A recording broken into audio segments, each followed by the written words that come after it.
We are being live streamed. Welcome, everybody. My name is Andrea Oakwatch, and thank you so much for joining us this evening. This is our monthly Let's Talk meeting, wherein we are going to be discussing this month the mobility strategies that are included in the draft Oakland Plan, as well as some upcoming planning efforts by the Port Authority. Oh, hello. Yes, here's our agenda. We're not going to dwell too much on OPDC's slides here, but I believe that both representatives of the Department of Mobility and Infrastructure, DCP, and the Port Authority have slides of their own. So we're going to be juggling a little bit here. Please bear with us while we shuffle. Our hope is that we're not going to spend too much time, or rather just enough time, going over the information, which there's a lot, but that we're going to have a lot of time for questions and an opportunity for people to ask questions. So this is not a development activities meeting, though there is a lot of information to get through. We are also interested in hearing from people if you have questions or if you want to be able to contribute something to what's being said. The easiest thing for you to do is to drop your questions and comments into the chat. But if you have something urgent, please feel free to unmute yourself and wait for a moment to just ask your question. So we'll try and keep an eye out for people who might have their hands raised, and we will try to keep the conversation flowing. But that's all I wanted to say. So thank you very much and welcome to our esteemed guests. And I guess, Maura, are you going to be the first one presenting from Port Authority? Yes, I am actually. Is it okay if I can share my screen? Oh, it says you've disabled it. Oh, Dave, do you have the controls for that?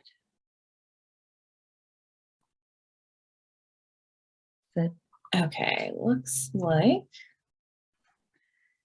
Can you guys all see that title page? Yeah. Perfect. Okay, great. Well, hello, everybody. My name is Maura Egler. I am the Transit-Oriented Communities Project Manager at the Port Authority in our Planning and Service Development Department. So I just have a few kind of quick updates and refreshers on some Oakland-based projects that we're kind of currently working on or have been working on. And I'll make that quick so we have plenty of time for questions. And then I'll also be talking a little bit later about kind of the transit-related mobility recommendations in the Oakland Plan as well. So first, I'll just give a quick reminder and overview of Next Transit and kind of how some of the Oakland-centered projects there. This was, of course, our 25-year long-range plan that we completed last year. That kind of sets the goals and visions for our agency for the next 25 years. There was a ton of public engagement surrounding this plan, I'm sure, and I know many of you here tonight were very involved with that.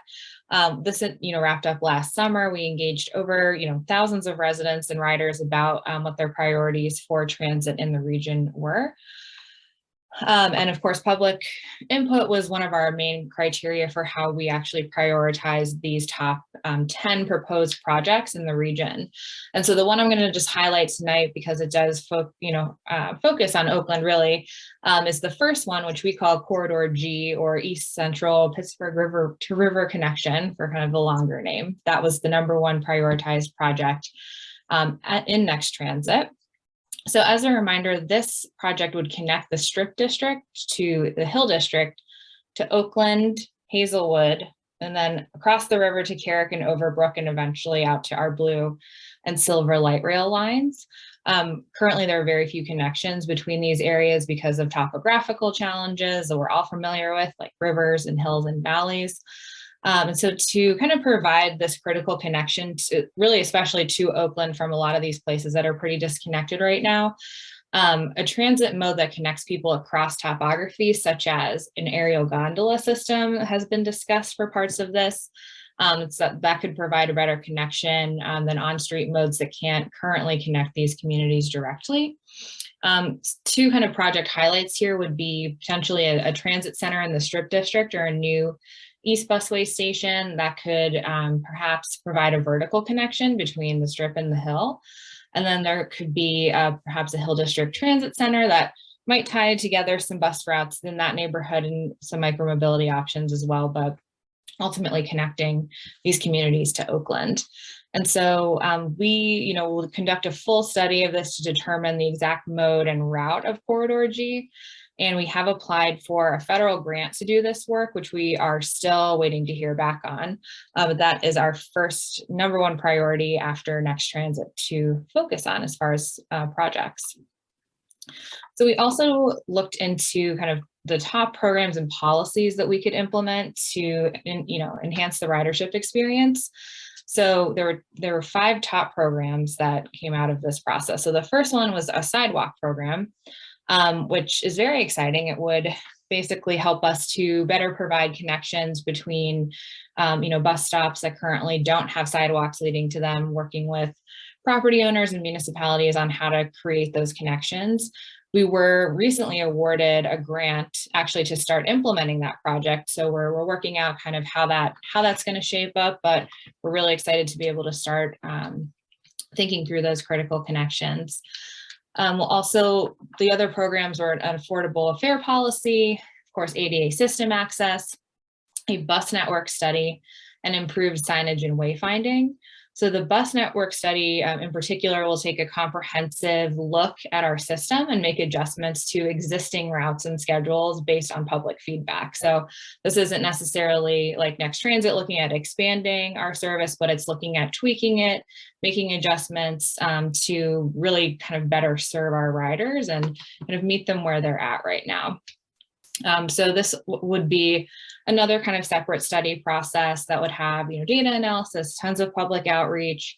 We want to focus this study, on how transit is provided to the people who rely upon it the most. And Next Transit did identify several gaps already as this planning process and others have to kind of help inform that process when we do start it. So then just another update kind of on a program that is a project that is Oakland, not adjacent, but this affects kind of 61C riders, people who ride to or from the Mon Valley on 61C. So this is the Homestead to McKeesport Upgraded Transit Project. We're focusing on this corridor from the Homestead Grays Bridge to the McKeesport Transportation Center along that 61C corridor. This will basically take a look at how we can improve bus stop safety, accessibility, comfort, waiting areas, amenities, operations, speed and reliability, looking at can we do queue jumps or priority, signalization for buses in this corridor. It also complements the BRT project, which would improve reliability along the entire route by kind of reducing the domino effect the farther out you get, and then considers the ways to bridge the gap between the end of the BRT project and the rest of 837. So this is something that's kind of just in the beginning phases. We're doing some, we've done some public outreach in that area. We'll be doing more in the spring and then taking it into the design phase. So this is something that you may encounter if you're a regular 61C rider, work out there. So just wanted to provide that update for you all. That is basically all I have that's Port Authority specific right now, but I'm happy to take questions and comment on anything that you all are wanting to discuss or anything I just presented on. We'll also be talking about some Oakland Plan items in a bit, but happy to pause here for questions.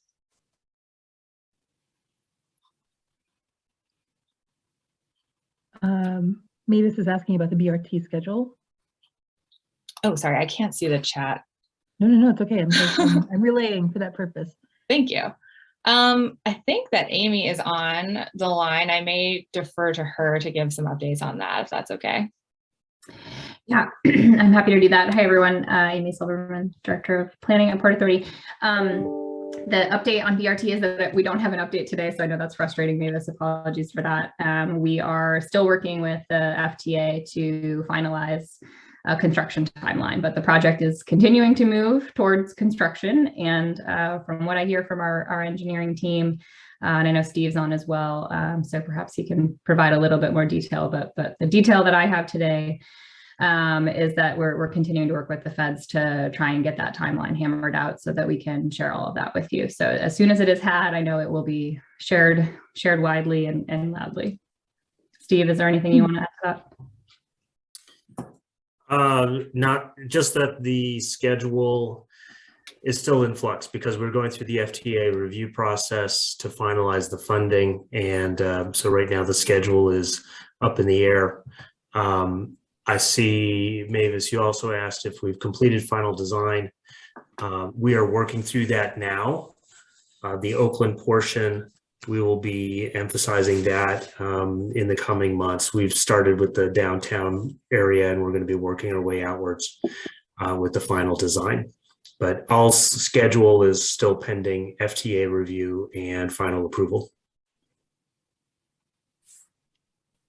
I have a question more about what you had presented at the beginning regarding that north-south continuum that would connect the strip district through the hill, this route G. And I'm kind of curious, given that PennDOT has bid out or is about to bid out, sorry, Mavis, I'm behind on the prospect of widening access on Bates with the potential to add transit capacity to climb Bates from 2nd Avenue into Oakland. It's a major component of the Oakland plan as well. It's been reiterated a bunch of different times. And I'm just curious to know if there's any opportunity to include that in planning for this connection. I can speak to that one if you'd like more. Yeah. You know, where we are at right now with that is PennDOT has started the design phase of looking into Bates Street widening, and we are, it's a little bit complicated with the timing. So they're proceeding with design. We're going to let them continue proceeding with design. And what we will do when we scope our project, when we get the funds, is tie into any work that they have done. So we don't know what's going to come from that design. The basic essence of that is it possible to widen? And you know, the sort of step one, is it possible to widen? And step two is there value in widening, right? So the step one is really the most important thing for us to keep an eye on, because if it's not possible, then we won't scope looking at Bates at all into our corridor planning process. If it is possible, those design considerations will still be being considered when we start our design, our planning work on Corridor G, which we very much expect to hear from the federal government this year, probably in the next month or two, is what we're hoping. So as soon as we hear that, we can begin working. And so it's very likely that the two projects will be concurrently happening, and therefore, you know, need to be pretty highly correlated and overlapping. But right now they are not scoped to specifically look at transit widening sort of in and of itself. So it's more the physical, can it be widened? And if so, what does that look like? And then we can all have those discussions of what should that widened space be for, and how should that widened space be used? So vigilance is what you're counseling. I understand. Vigilance and patience. Yeah. Tough concepts, but yes. Patience and lots of coordinated overlapping projects, you know, happening at the same time. But know that we're keeping tabs on the PennDOT project, and so you know, we'll make sure we aren't missing out on any opportunities. We'll make sure that we're you know, voicing any thoughts about that as PennDOT progresses throughout their design work. Fabulous. Thank you. Millie raised her hand, and I believe, Millie, you dropped into the chat a question about layovers in Oakland, but I'm not sure what exactly your question is. Perhaps you would like to voice it yourself. Millie? Yes, here I am. I'm sorry. I was trying to get sound coordinated with my granddaughter here. Yeah, my question was that I wasn't sure how close you were wanting to talk about Oakland, but we had heard about a layover being planned near the Hampton Inn a while ago, and then that got scratched. And now we hear about maybe that the old Isley site in the Oakland plan has a potential use as traffic layover. Now, this could be pie in the sky stuff, but I just like to keep my ears and eyes open for anything that looks like a big bus layover anywhere near our residential neighborhood.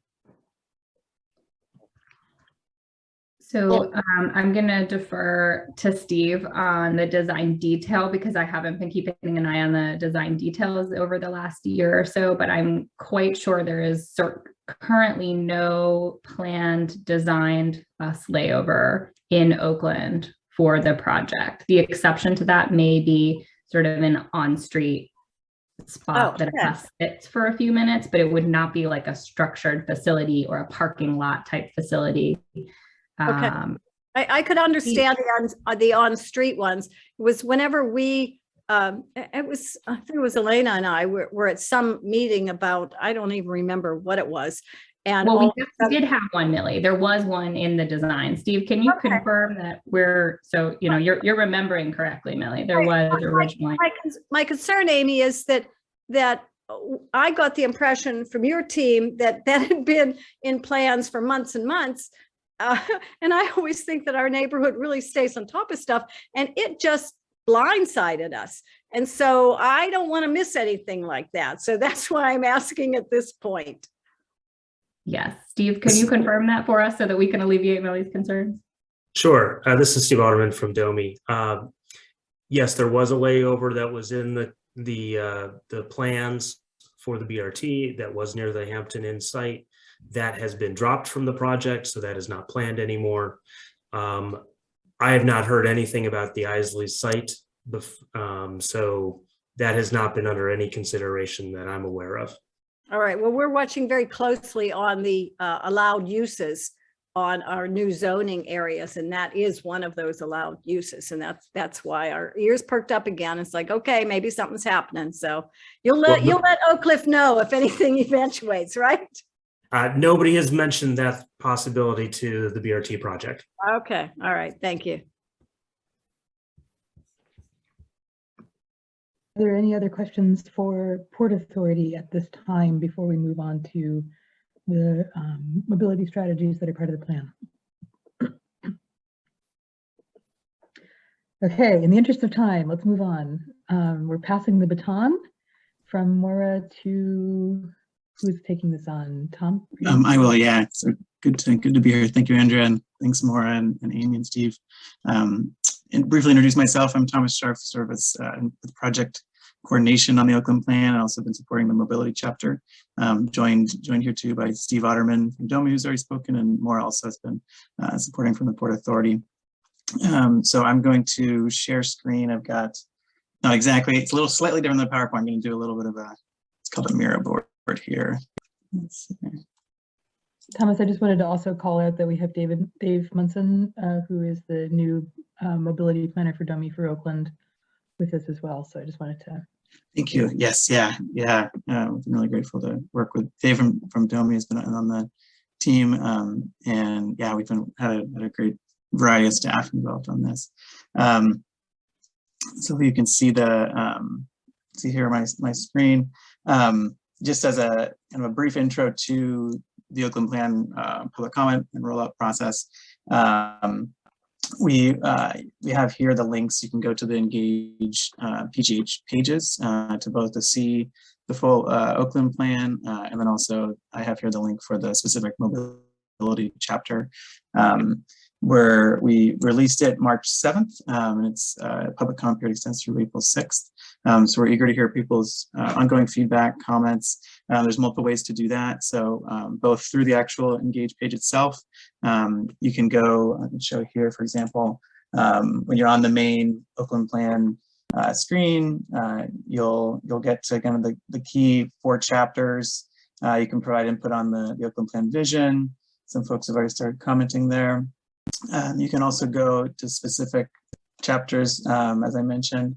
In the case of the mobility, when you open that chapter, you'll get to this screen. You can see these accordion drop-down options where you can read a little bit of background on the process, as well as goals, policies, projects, and programs for that chapter. So, for example, if I drop down projects, you can see all these projects come through here.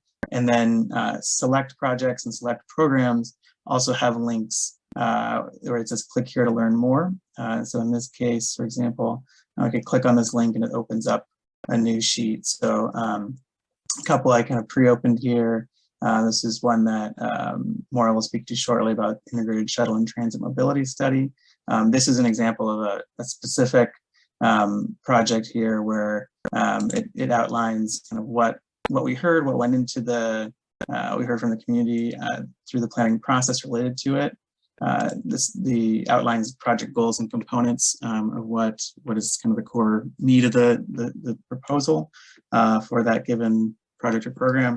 And then it outlines briefly like how soon to start that, what kind of duration of time that project would take, and that's kind of a rough ballpark. And that helps in helping in identifying priorities and which projects and programs to do first. It also identifies kind of the project leads and partners. And so at the bottom of this, you can see some more illustrations and data that went into the design of the proposal. And then you can give quick feedback as to like how many stars you rate it, and then add substantive comments at the bottom. So this is just an example, but there's many out there, and specifically mobility chapter as well as the other chapters. So I encourage you to continue digging through that. The other ways to share feedback include through the Zoom open house meetings we're going to have. So that will be this coming Saturday, March 19th from 10 a.m. to 2 p.m., as well as Wednesday, March 23rd, also 10 a.m. to 2 p.m. And so feel free to drop in anytime in that period. You'll have the chance to go between different rooms based on topics of interest. We have virtual office hours held Fridays from 12 to 2. You can also reach out by calling 311 to share comments. And then we're also working on getting a print version of the plan distributed to OPDC's office by next week. So there'll be chances to visit and read the plan there, or share comments on comment cards. And then of course, coming up, we have some planning commission briefings, and then on April 19th is the hearing and action with planning commission. So that's a quick, very quick kind of overview of how to view and comment on the plan. I'm going to pass off the bulk of the mobility chapter presentation to Steve, and to Maura will share at the beginning about some of the more transit related topics. And then we will get to some parking related topics at the end. Myself or Deputy Director Dash from City Planning may also have some insights on that. So that's kind of the flow, and we hope to have time for questions as well throughout. Great. I just wanted to pause you for just a second before you pass the baton. Millie, you have your hand up. Is there something that you had a question about what Thomas was just saying? Yes, I did. Because I have gone on and entered a number of comments on different chapters. And I guess I'm still a little bit stunned that it's 30 days. So is that, that cannot be changed at all? Because I've seen other people reporting about that as well. I mean, you guys must know that finding our way through all of those links and sites and trying to be well-informed citizenry is a full-time job, and we have other lives. Some of us are working, some of us have families, and to dedicate days upon days upon days, I don't think it's possible to examine that whole thing in 30 days, frankly. It certainly took you a whole lot more than 30 days to build it, so I'm not sure how you can expect us to understand it all, because it's interrelated. It goes from here, it goes from there, and then I get confused where I am, and I start up at the front. And look at the number of comments that are out there. I made a whole lot, and I know Wanda's made a whole lot, and then there's some other guy, some other bike-related guy who made a whole lot on the DOMI portion of it. But I haven't, at least I have not, if there's other comments, I don't know where to find them. And how am I supposed to expect to get feedback? I asked specifically for SJ to comment on mine, and she hasn't got back and said I'm the wrong person, or give me a day or two, or I've got nothing. So I just feel it's gone down a rabbit hole. So that's my comment. Thank you for all your hard work. Thank you, Millie. I would just share that we've been throughout the planning process have been working to have community engagement inform all of this. That's part and parcel of the work. And so I know there's been an ongoing conversation about the different elements here. I hear you about there's a lot of material there to cover, and really appreciate your time going through it as best as you're able. And we're here to work with you to be available to answer your questions, and appreciate your comment again and regarding the time. Thomas, maybe this is just a little bit of clarification. What it is that Department of City Planning is going to be doing with the input that they collect here. So amplifying Millie's comment about not knowing what the process is, and following up on Dave's comment in the chat, which is just how will the feedback be incorporated when it goes in front of the Planning Commission? So the staff team will be looking at all the different feedback provided. So do consider carefully all that feedback, and then there'll be an evaluation process, and then certain whatever changes are determined would be presented to Planning Commission for potential modifications. That'll be something that that the team is kind of finalizing the exact details of that, but it would be looking at we're moving forward with presentations as of the plan now, and then there'll be that feedback considered, evaluated, and proposed changes out of that, kind of weighed with also what's the other community feedback we heard throughout the planning process that informed the proposals in the first place. So it looks like I know Stephanie Joy was. Yeah. Hi, Millie. I am meeting with Kate from our zoning team to answer your questions tomorrow. So we should be getting you answers by the end of the day tomorrow. And again, yeah, I do appreciate all of the comments that have been put on Engage.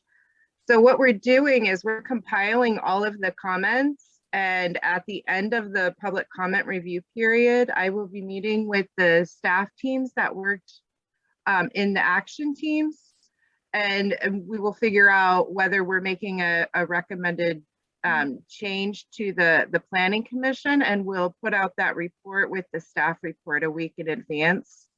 So all of the comments will be made public, and a staff recommendation for a change if necessary. All right. Well, I mean, you can understand my frustration. Can you hear me? No.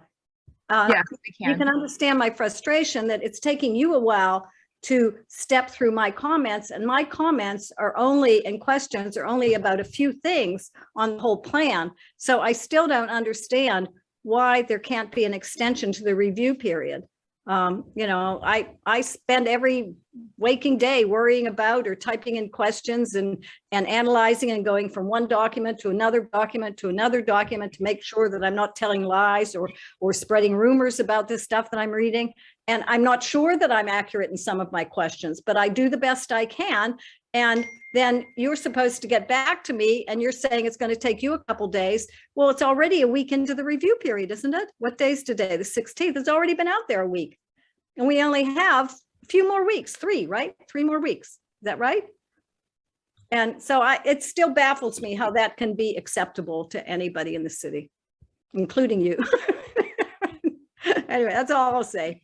Thank you for your efforts, though.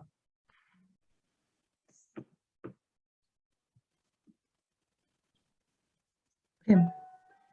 I would just like to say, I mean, I've voiced similar comments to the planning staff as well. The period of time that we have to digest and comment is not sufficient, and there's a lot in here. So, but in the interest of trying to get through as much of it as we can to be able to understand what's in the plan, I'm going to at this time move us forward. But let's note for the record that yes, we all wish that we had much more time.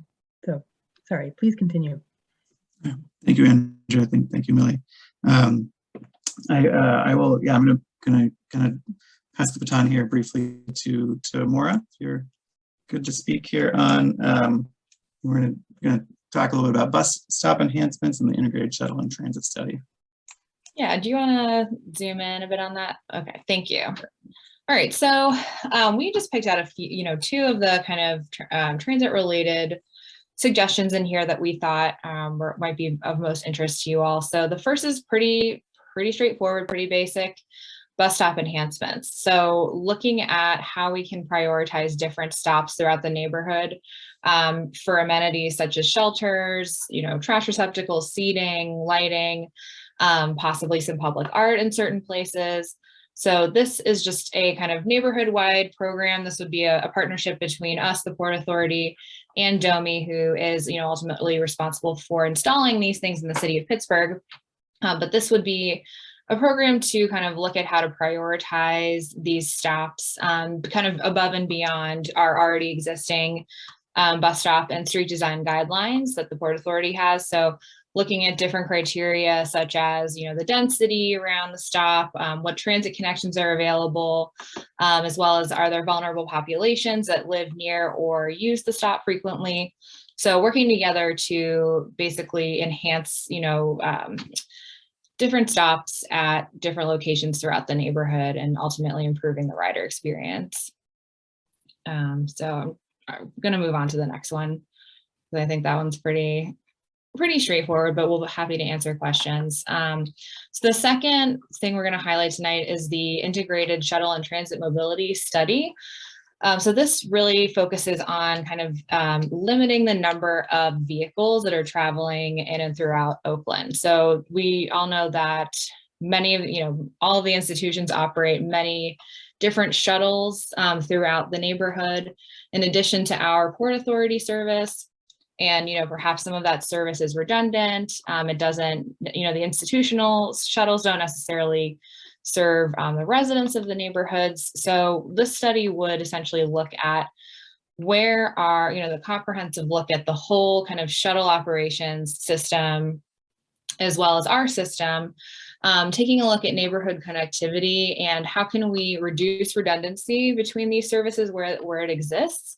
But also thinking about, where are there gaps in service? Are there gaps that we're able to fill? Are there gaps that, the institutional shuttles already fill that perhaps we could work together with them to allow, residents to take advantage of some of those services. So this study would kind of take a holistic look at that whole system and make recommendations for ultimately how to, reduce the number of vehicles traveling throughout Oakland to kind of address congestion, but ultimately to better serve, the residents and visitors and people who want to get around Oakland, who feel that perhaps the connection that they want right now is not available. So we've been working with OTMA to come up with this description, and this was something that they were also really interested in. And Mavis, if you want to chime in with any other additions, please feel free. But this is something, yeah. Yes, please. Thank you. I was looking for the button to raise my hand. So what the Integrated Mobility Study does is, one, as Maura mentioned, not so much shuttle consolidation, it's looking at efficiencies, starting first with the institutional shuttles themselves, where they're running. Those efforts are underway right now. The institutions, Carlo, Pitt, UPMC, and CMU are actually in conversations about their existing shuttle operations, where those shuttles are providing services, why are the ways that they can look at possibly allowing for shared rides, things like that. That's one component. The other component would look at public transit, certainly the Port Authority. We have a second transit agency that runs in Oakland, Westmoreland Transit, looking at those services, where there's redundancies with the institutional shuttles. The Integrated Mobility Study would also consider where we looked at and placed mobility hubs, healthy ride stations, the e-scooters, Scooby scooters, how those are servicing the broader neighborhood of Oakland.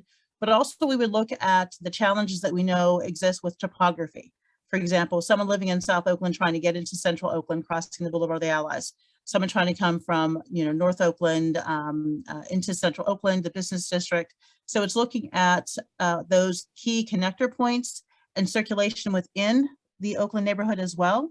I can share that we've started some conversations with PennDOT, their Department of Mobility at the state, and they also have a Bureau of Public Transportation.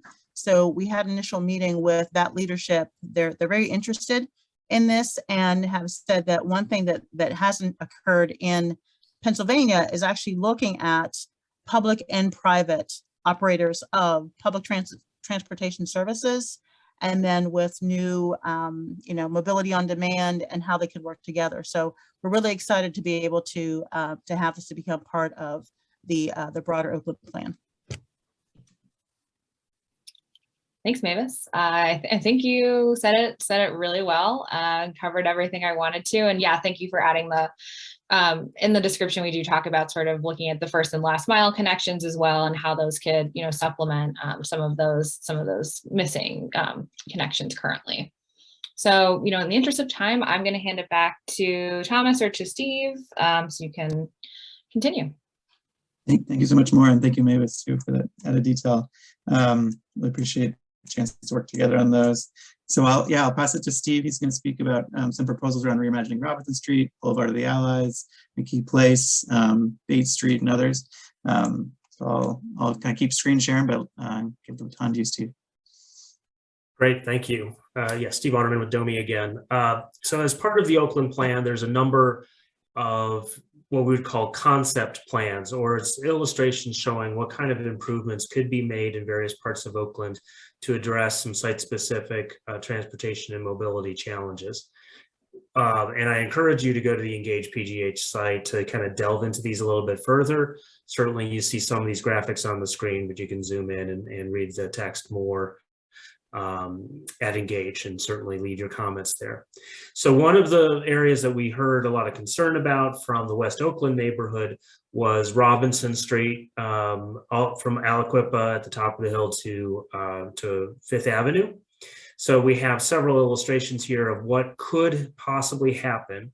These are not final by any means. They need to go through a public engagement and alternatives process and engineering before any of these things could be actually constructed. But we are looking at ways of taming the intersection at Robinson and Fifth. That's what you see in the upper left-hand corner, especially to try to deter some of the illegal movements the drivers take going through that intersection to get onto I-376. But also to better connect Robinson Street to the two-way cycle track that you see in green that'll be installed on the south side of Fifth Avenue as part of the BRT project, as well as pedestrian crossings at that location. It's turning that intersection into a more normal T intersection. It'll be a little bit safer, but also be much better for pedestrians and bicyclists who are using the new facility on Fifth Avenue. So there's a number of components to that intersection, and this is just illustrating one possibility. Some of the other images you see on the page get to like pedestrian safety enhancements and traffic calming. So this is an example of what could happen at Terrace Street, which would actually be what we call a raised intersection, where the roadway is elevated to the sidewalk level. So vehicles will need to slow down as they traverse that intersection. We would have the high visibility crosswalks and other markings and features to help promote pedestrian safety at that intersection. The same graphic does show potential for maybe some bump outs or some share markings, things that we would want to investigate a little bit further to see, does it make sense and where would it make sense to help beautify the street, but also slow some of the speed of traffic going up and down Robinson. So yeah, so if you can scroll a little bit to this below, we look at some similar treatments, perhaps at Ellers or thereabouts, doing a mid-block crossing, since it's a very long block between intersections. So to allow pedestrians, people who may be walking their dogs or something like that, to more safely cross the street. And then in the lower right, that's another intersection improvement. This would not be a raised intersection, but it would be trying to enhance the pedestrian crossing and perhaps expanding some of the landscaped areas, which could host green infrastructure to help us manage stormwater runoff in the area. Before we move on to the next one, I saw that Elena had a question. Will a traffic light be put on Fifth and Robinson? Otherwise, how does a pedestrian cross the street? Yes, there is. That would require a stoplight or a pedestrian crossing signal. It turns out there will actually already be a stoplight installed at the beginning of the I-376 on-ramp because we have the bicycle facility crossing the entrance to that on-ramp. I'll also note that a stoplight was projected there if the Oakland Portal development were to move forward. Next slide, let's talk about Boulevard of the Allies. As we scroll down, great. So we know that in the plan process, there's been a lot of talk of Boulevard of the Allies, particularly from Bates Street east to Shenley Park. So the recommendation in the Oakland plan says that we could begin to make that a safer crossing, better for pedestrians and bicyclists, as well as perhaps adding a new signal there at Parkview. The green line that you see would be a bicycle connection connecting the existing bicycle facilities and those that are planned as well for Shenley Park with the to the intersection at Bates Street and the Boulevard. We anticipate that the PennDOT project to widen the Boulevard of the Allies down to 2nd Avenue, that will include a bicycle facility. And the plan, Oakland plan, also looks at how to improve bicycle connections from Bates north of Boulevard of the Allies into central Oakland. So as part of just examining what's possible on Boulevard of the Allies, can we scroll down, please, to the next image? We looked at the physical space and whether or not a two-way bicycle facility could be accommodated on the street. And it could by reducing the number of travel lanes that go westbound, basically from the park towards Oakland. As we all know, rush hour traffic going from Oakland towards the park, cars go in waves. And so we need 2 lanes heading eastbound, but on westbound, cars just kind of come in dribs and drabs. And so we're better able to manage the drivers through 1 lane and then have enough room for bicycle connection on the north side of the street. So I'd encourage you to look a little bit at these further on Engage PGH and tell us what you think. This again is just one concept of what could happen. There still needs to be greater engineering in order to confirm exactly how it would work. This does dovetail into what is being talked about for the Charles Anderson Bridge rehabilitation when that bridge receives its much needed repairs and restoration. Let's move on to the next. I think it's Bates. Yeah, and we've talked a little bit already earlier about PennDOT's project. Connecting 2nd Avenue and Boulevard of the Allies with a widened street. Again, this is something that we're looking at coordinating with PennDOT as they go through the design process. DOMI does have our city engineer and our municipal traffic engineer, as well as others engaged in that process to help guide PennDOT. Being the local jurisdiction, it's very important to us how that street functions and operates to allow enough space for a bicycle connection from central Oakland down to the Eliza Furnace Trail. Certainly that's more in PennDOT's hands than it is ours, but we are taking an active role in not only the bicycle connection, but also sidewalk improvements and connecting to the steps that are there at the base of the street.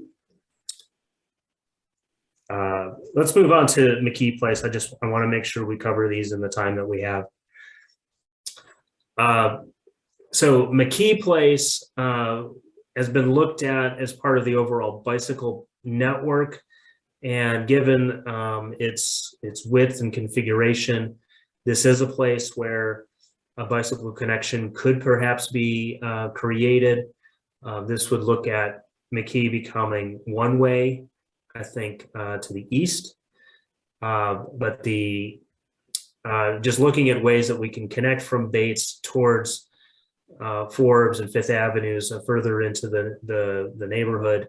This is a key link between one part of Oakland and another part of Oakland. So looking at that, and this again would potentially give us an opportunity for green infrastructure, additional landscaping, and to beautify the street while adding additional mobility to it.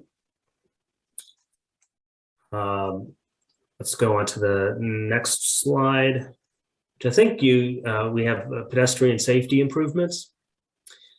So there's a number of locations identified during the planning process where there was a concern about pedestrian safety crossing, particularly at intersections. The map that you see, all those circles are possible intersections that could see pedestrian safety enhancements. And then those street segments that are shown in orange are several blocks long portions where it's not just isolated at an intersection, but it's along the length of the sidewalk, many of them right in the heart of Oakland. So the city, you've seen, has gone through a program of trying to do high visibility crosswalks, ADA accessible curb ramps, bump outs and curb extensions to help slow drivers and give more space to the pedestrian. What this strategy illustrates is the kind of all the tools in the toolbox that are at our disposal that could be applied in any combination at each of these locations. And over time, as these intersections receive enhancements, we'd be able to improve the pedestrian experience and safety navigating these key intersections and streets. So you can see on the right-hand side, there's a whole series of techniques and tools that we can use to enhance safety for pedestrians while still maintaining other modes of transportation. What's the next board? I think transportation, TDM. Yes. Okay. So for those who are not familiar, transportation demand management, or what we call TDM, is really the culmination of how do we get people out of single occupancy cars that they bring to the neighborhood, instead make other choices, whether it be carpooling, taking transit, walking, biking, taking scooters, or other choices. So with this, there's a lot of moving parts and a lot of things that the neighborhood could focus on to try to shift people out of having to take their car everywhere they go, but instead making other choices. I'd say that DOMI is currently working on a state-funded position for a TDM coordinator that would work with somebody in Oakland who would be the Oakland neighborhood TDM implementer to help them with the programs to try to shift people away from bringing their car to Oakland every day and using other modes. So this has a lot to do with policy and with how do we get programs in place that would encourage and make it a viable choice for people to take another mode of transportation than their car by themselves. Thomas, did you want to add anything to that one, or we can move on to the next?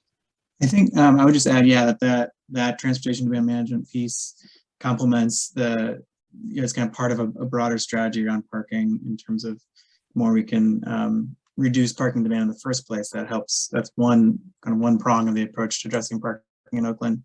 And I'll just briefly touch on this because I know we need to leave some time for questions. So we have there's a couple different parking strategies. Some that touch more on the curbside specifically and kind of deliveries, truck deliveries and different uses.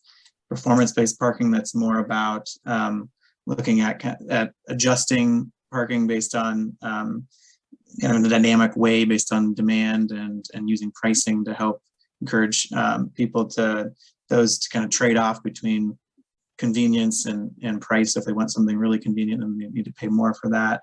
The key element that I know is of interest, especially is around like the hybrid zone, that and the parking enhancement district.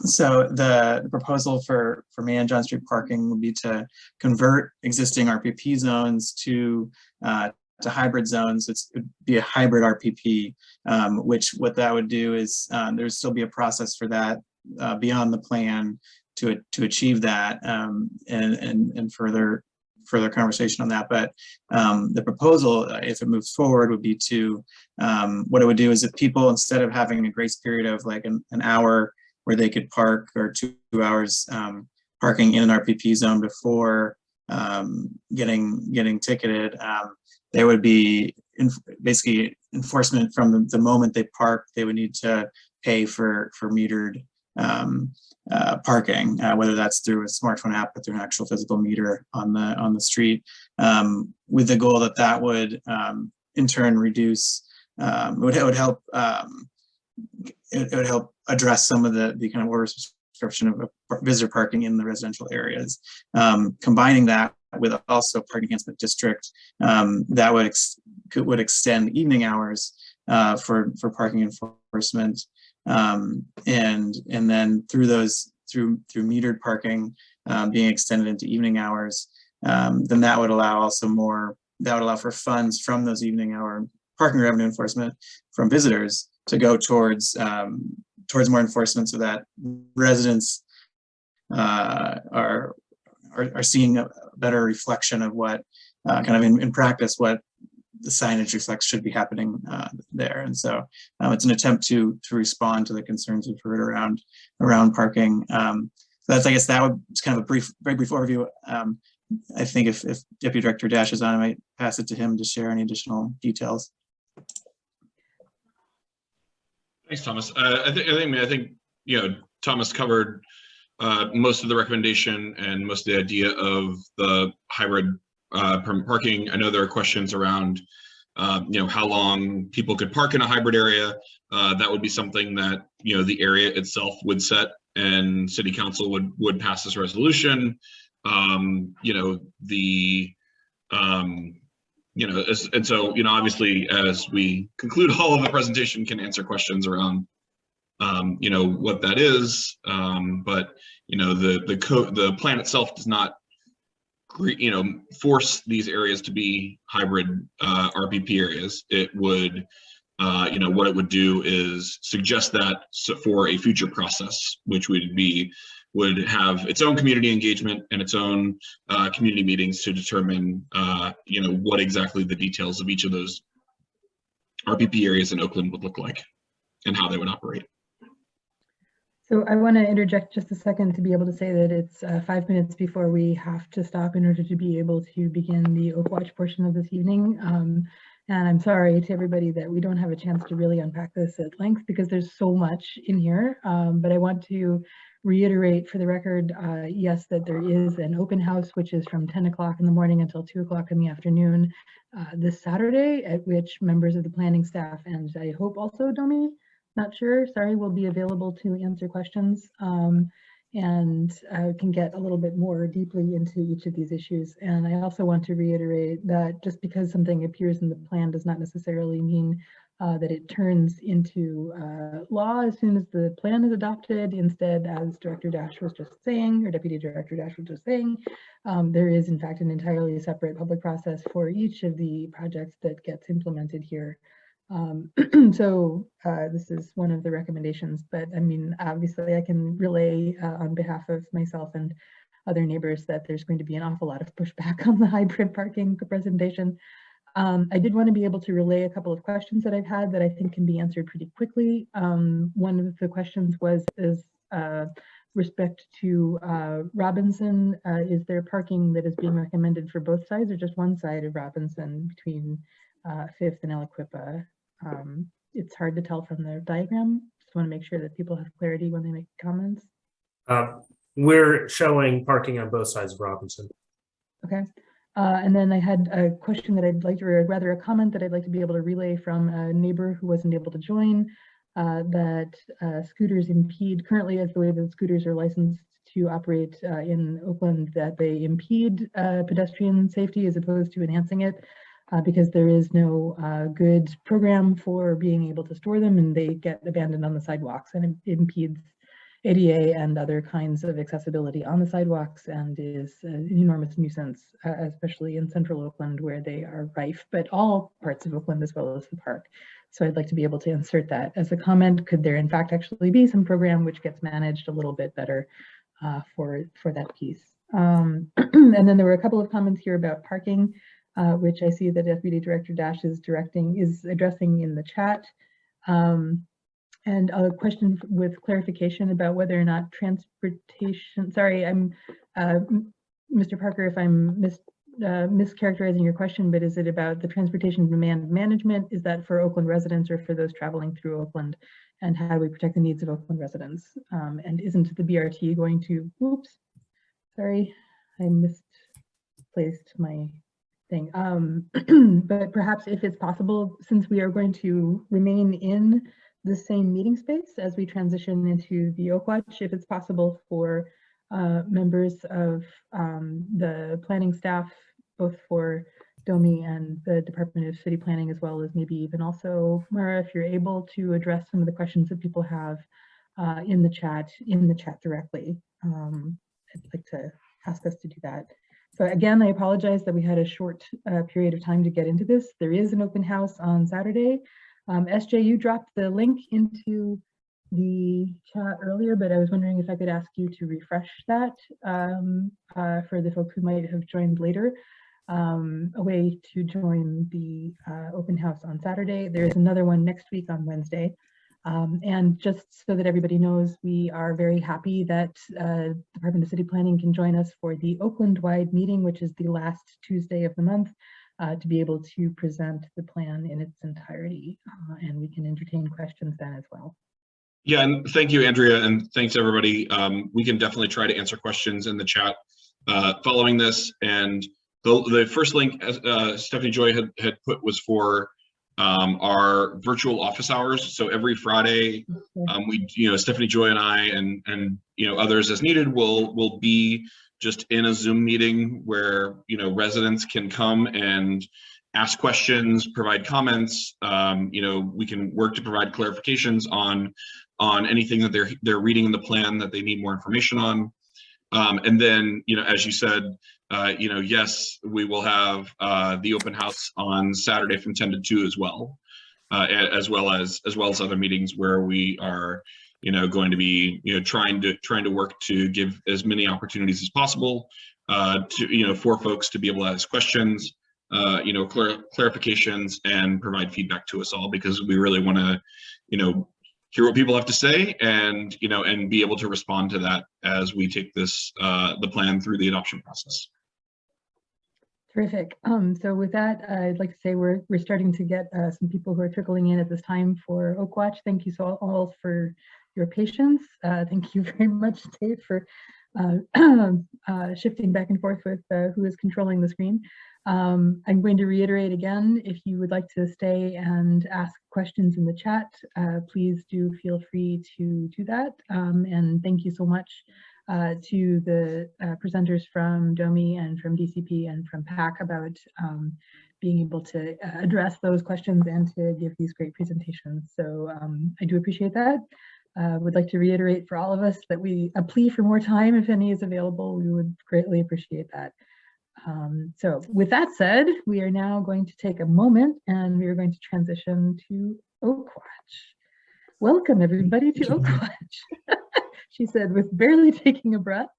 I just want to, start out by saying some of you may have heard Elena Zaitsev has, after many years of dedicated service to Oakwatch and its mission, has decided to step down as chair. And I just wanted to begin by saying thank you, Elena, for your energy and your dedication and your commitment to the mission of Oakwatch. It's been invaluable over the past many years that you have been leading us in these meetings. And That mission, as we have heard from Elena in meetings past, is that the Oakland Code Enforcement Project works to improve the quality of life in Oakland by bringing people and institutions together to identify code violations, advocate for their remediation, and monitor the outcomes. This evening, we are really, really lucky to have with us Sarah Kinter, who is the Director of Permits, Licenses, and Inspections, who and if the Oakland Plan were not on everybody's brains at the moment, this would be headline news from, from here to the edge of the horizon, that the city is going to be implementing rental registration. And she's here to tell us about how they are going to go about doing that, for which we are barely able to contain our excitement. So again, I'm going to ask if people have questions for Sarah as she is presenting about this. Can you please drop them in the chat, and we will see what we can get through during the course of her presentation. Okay. Thank you. Sarah? All right. Good evening. Thanks for having me. I really appreciate it. I'm Sarah Kinter. I serve as the Director of the Department of Permits, Licenses, and Inspections, and I'm here to talk about the launch of the rental registration program this May 2022. First, I did share in the chat a web page that has some resources about the program. Feel free to click on the link and scroll through. Some of the resources that I talk about in this very short verbal presentation are actually listed on that web page. For some background, Pittsburgh City Council passed a rental registration ordinance in 2015, and the administration and enforcement of that ordinance was tied up in the courts. Judge James ruled that the city was indeed empowered to adopt a rental registration and require rental units to be subject to inspection, but ruled last July 2021 that the registration and inspection fee that was adopted into code back in 2015 was disproportionate to the cost of administering the program. So following that ruling, PLI worked with our fiscal consultant to create a new fee that was adopted into the city's fee schedule that is fair and appropriate and recoups the department's cost to administer and enforce rental registration. And with that, in 180 days from the adoption of that fair fee, we are gearing up to launch rental registration. In addition, last November 2021, Pittsburgh City Council passed a lead safety ordinance, which does a few things, but relevant to this conversation, it adds a lead safety inspection to a rental registration inspection for units in structures built prior to 1978. So here's the basics of the program. Beginning May 2nd, 2022, PLI will begin to accept rental registration applications. We will require those to be submitted through our online one-stop PGH portal until we reopen our customer service counter at 412 Boulevard at the Allies, which we are very excited about. Current rental locations will have until December 31st, 2022 to register their rentals with PLI. To successfully obtain a rental registration, PLI will require a valid certificate of occupancy to be submitted with the application for the property. It's important to note that single family structures are exempt from the certificate of occupancy requirement under the building code and rental registration. And just like all of our other applications, the fee is also due upon submission. The new fee includes a $16 application fee to cover the department's costs of intake and administration, and then a charge of a flat $5.50 per parcel plus $14 per unit at the location to cover the department's travel and inspection costs. Once a rental registration application is submitted, it will be reviewed by PLI application technician staff, and if everything is in order, we will issue a rental registration. And then once that rental registration is issued, the registrant will need to request an inspection. If you've ever been a permit holder with the city and with PLI, the request function will be familiar to you. It will look and function exactly like the construction permit inspection capabilities that we have. An inspector will address the request within 5 business days and then will attend the site on the scheduled day. We are also, as part of the application or registration process, pulling data from Allegheny County real estate to determine when the structure was built. If the structure was built prior to 1978, it will be flagged in our system and subject to a lead safety inspection. So the lead safety inspection item will automatically pop up on the inspector's checklist. All of our code enforcement officers, our operations inspectors, just received their lead dust wipe EPA certifications on February 22nd and February 23rd. So we were excited to get through that requirement very recently. Inspectors will all adhere to the same checklist. The checklist is available on that website that I linked. It includes verification that the issued occupancy is what is occurring on the site at the location. And it will have a check for occupancy as defined in the code. There are property maintenance requirements for exterior, interior, lighting, ventilation, plumbing, heating, egress, fire protection elements of the structure. And then that lead safety portion for those pre-1978 structures. If a location passes inspection, it will be back up for re-inspection 3 years later. And the owners will need to maintain the registration only annually until it's back up for re-inspection. So that's $16 annually until you're back up for re-inspection. Then you're paying both the application intake fee as well as the inspection fee. If the location fails the inspection, meaning that any one item on the inspection checklist is found to be deficient, they will need to be re-inspected as part of the registration program in the following year. And we will also issue code enforcement violations to immediately remedy the violations that were found during that programmatic inspection.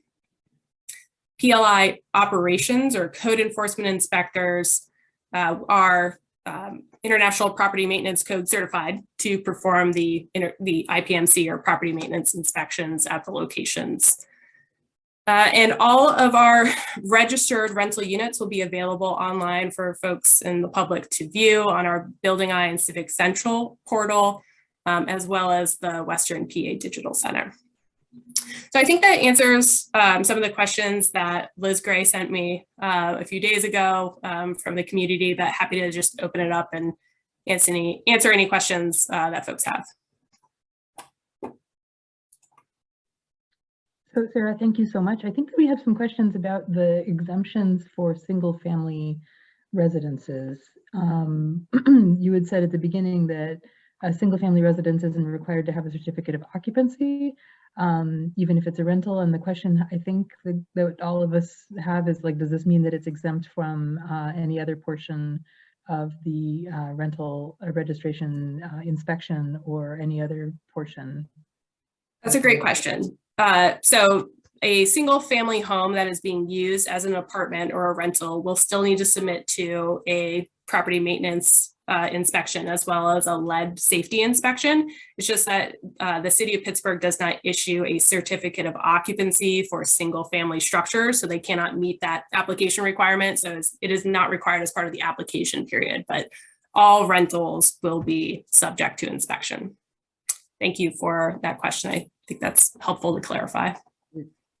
And then there's just one, sorry, I'm so sorry, Liz, I just a follow-up, which is what provisions within the rental registration inspection, which is not specifically about maintenance, can assist in enforcing occupancy laws, which is to say not more than 3 unrelated people in a single unit? Yeah, so if you go ahead and look at the inspection checklist, which someone very kindly posted directly, I appreciate that, Mr. Dave Friedman. You can see the first area of inspection is under occupancy. It includes looking at the actual certificate of occupancy and making sure that it is the same, right? So if we say a 3 unit and we go in there and it's a 4 unit, that's a problem. And that would be considered unacceptable or a failure. The second piece here is no more than 3 unrelated individuals shall be living in each dwelling unit, which is pulled from city code for the inspector to verify at the time of inspection. There's another piece here about failure to allow the inspection prior to getting into exterior, interior, which are really pieces of the International Property Maintenance Code. Okay, Sarah, my question was going to be, we have a lot of places in Oakland, single family residences that are rentals, but not really, you know, these are mom and pop rentals. They have one house down the street, they rent the other one. Up in Shenley Farms, we have possibly a house that is being rented out to various students at this point. How do you get the people that are operating rentals like that? How do you get them to register? Or what is the consequence if they don't register and they're discovered to be renting? Sure. So a few things on that front. One, those single family homes would be subject to rental registration, so they should be registering. Folks have until December 31st, 2022 to register. Following that, we will intake complaints and issue violations following our inspection for locations that have not registered. And I will note that City Code has a bit of a steeper fine for non-compliance under rental registration. In our Title 10 code, it's $100 per day for each day that the violation exists. On rental registration, it's specifically $500.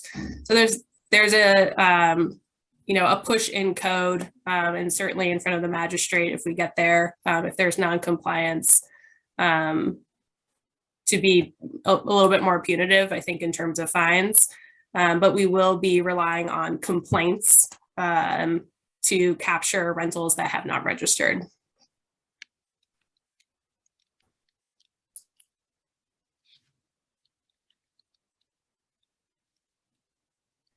Sorry, I forgot I was muted. There are some questions in the chat, and Elena and Millie, you've written, would you like to ask your questions directly, or would you like me to ask? Elena, maybe? Go ahead, you can ask it. Okay, is there a plan in place to hire more inspectors since they'll be needed to inspect the rental registration properties? Yes, so with the passage of the lead safety ordinance last fall, City Council did provide PLI with 5 additional operations inspectors. So those are the folks that do the property maintenance code and lead inspection that we are actively hiring for. So that will bring our staffing complement for property maintenance side, not construction side, to 20 inspectors.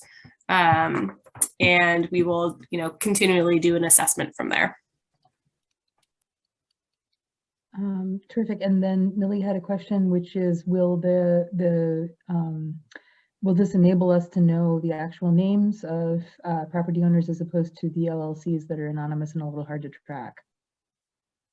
That's a great question. So the ordinance requires that a person, a responsible agent, is listed as part of the application, and that should be submitted to PLI.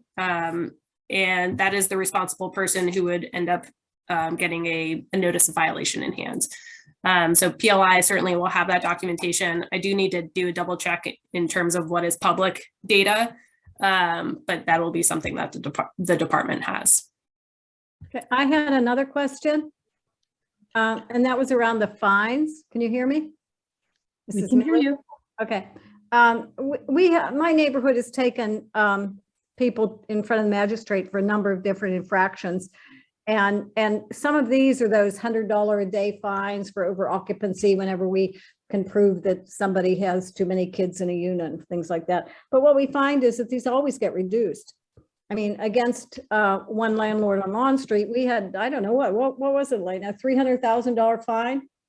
And he paid, but by the time it got to the judge, he paid like $15,000.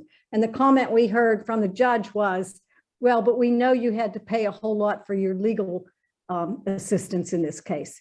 So that's the kind of thing you're going to have to put up with. So sometimes the fines really aren't as effective as we in the public think they should be. That's all I'll say. Yeah, appreciate the comment. Certainly understand the frustration. We've been doing this for a few years and our inspectors feel that pain too. We had another comment in the chat, or a question rather, which is, how can the public view the list of registered rentals and/or inspection results?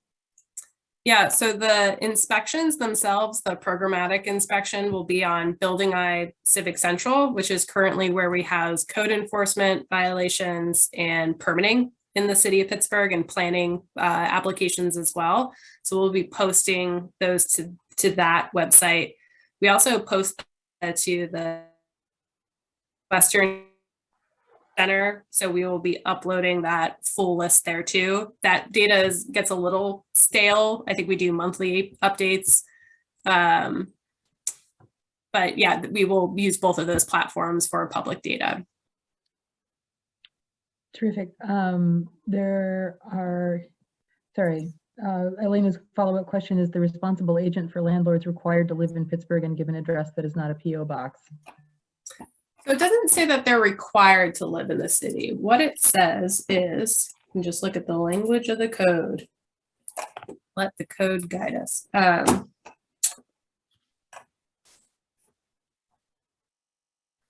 Responsible local agent means a natural person having his or her place of residence in Allegheny County and or professional licensed real estate management firm with an office located in Allegheny County. It goes on a little bit more. So it's not city limits, Allegheny County. Got it. Thank you. I had 2 follow-up questions that are not in the chat. One of them is, will PLI be able to share, regardless of the public availability of this information, would PLI be available to share the names and addresses of landlords offering rental with other departments in the city? So for example, I know from conversations, say for example, with DPW, we'd love to be able to do targeted outreach to student renters that arrive in August to make sure that they know what the collection schedule is for garbage, but how do you do that in any kind of, useful way? Well, could you, for instance, knowing on what schedule the apartments are being offered for rent, or even just 15213 and rental, could you send targeted mailings like that? And would that be something that PLI would share with other departments?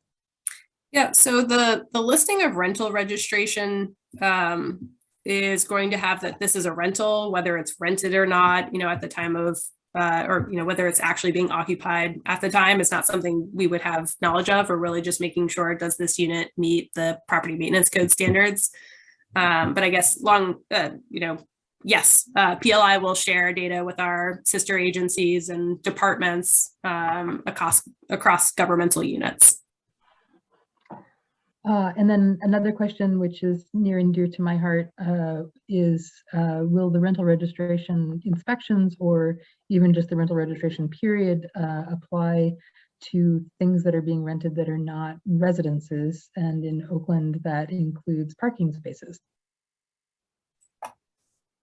Sorry, I might not be understanding the question. So are you asking whether PLI is enforcing parking standards? Yes, because not everybody has an occupancy permit or a right to offer a parking space for rent.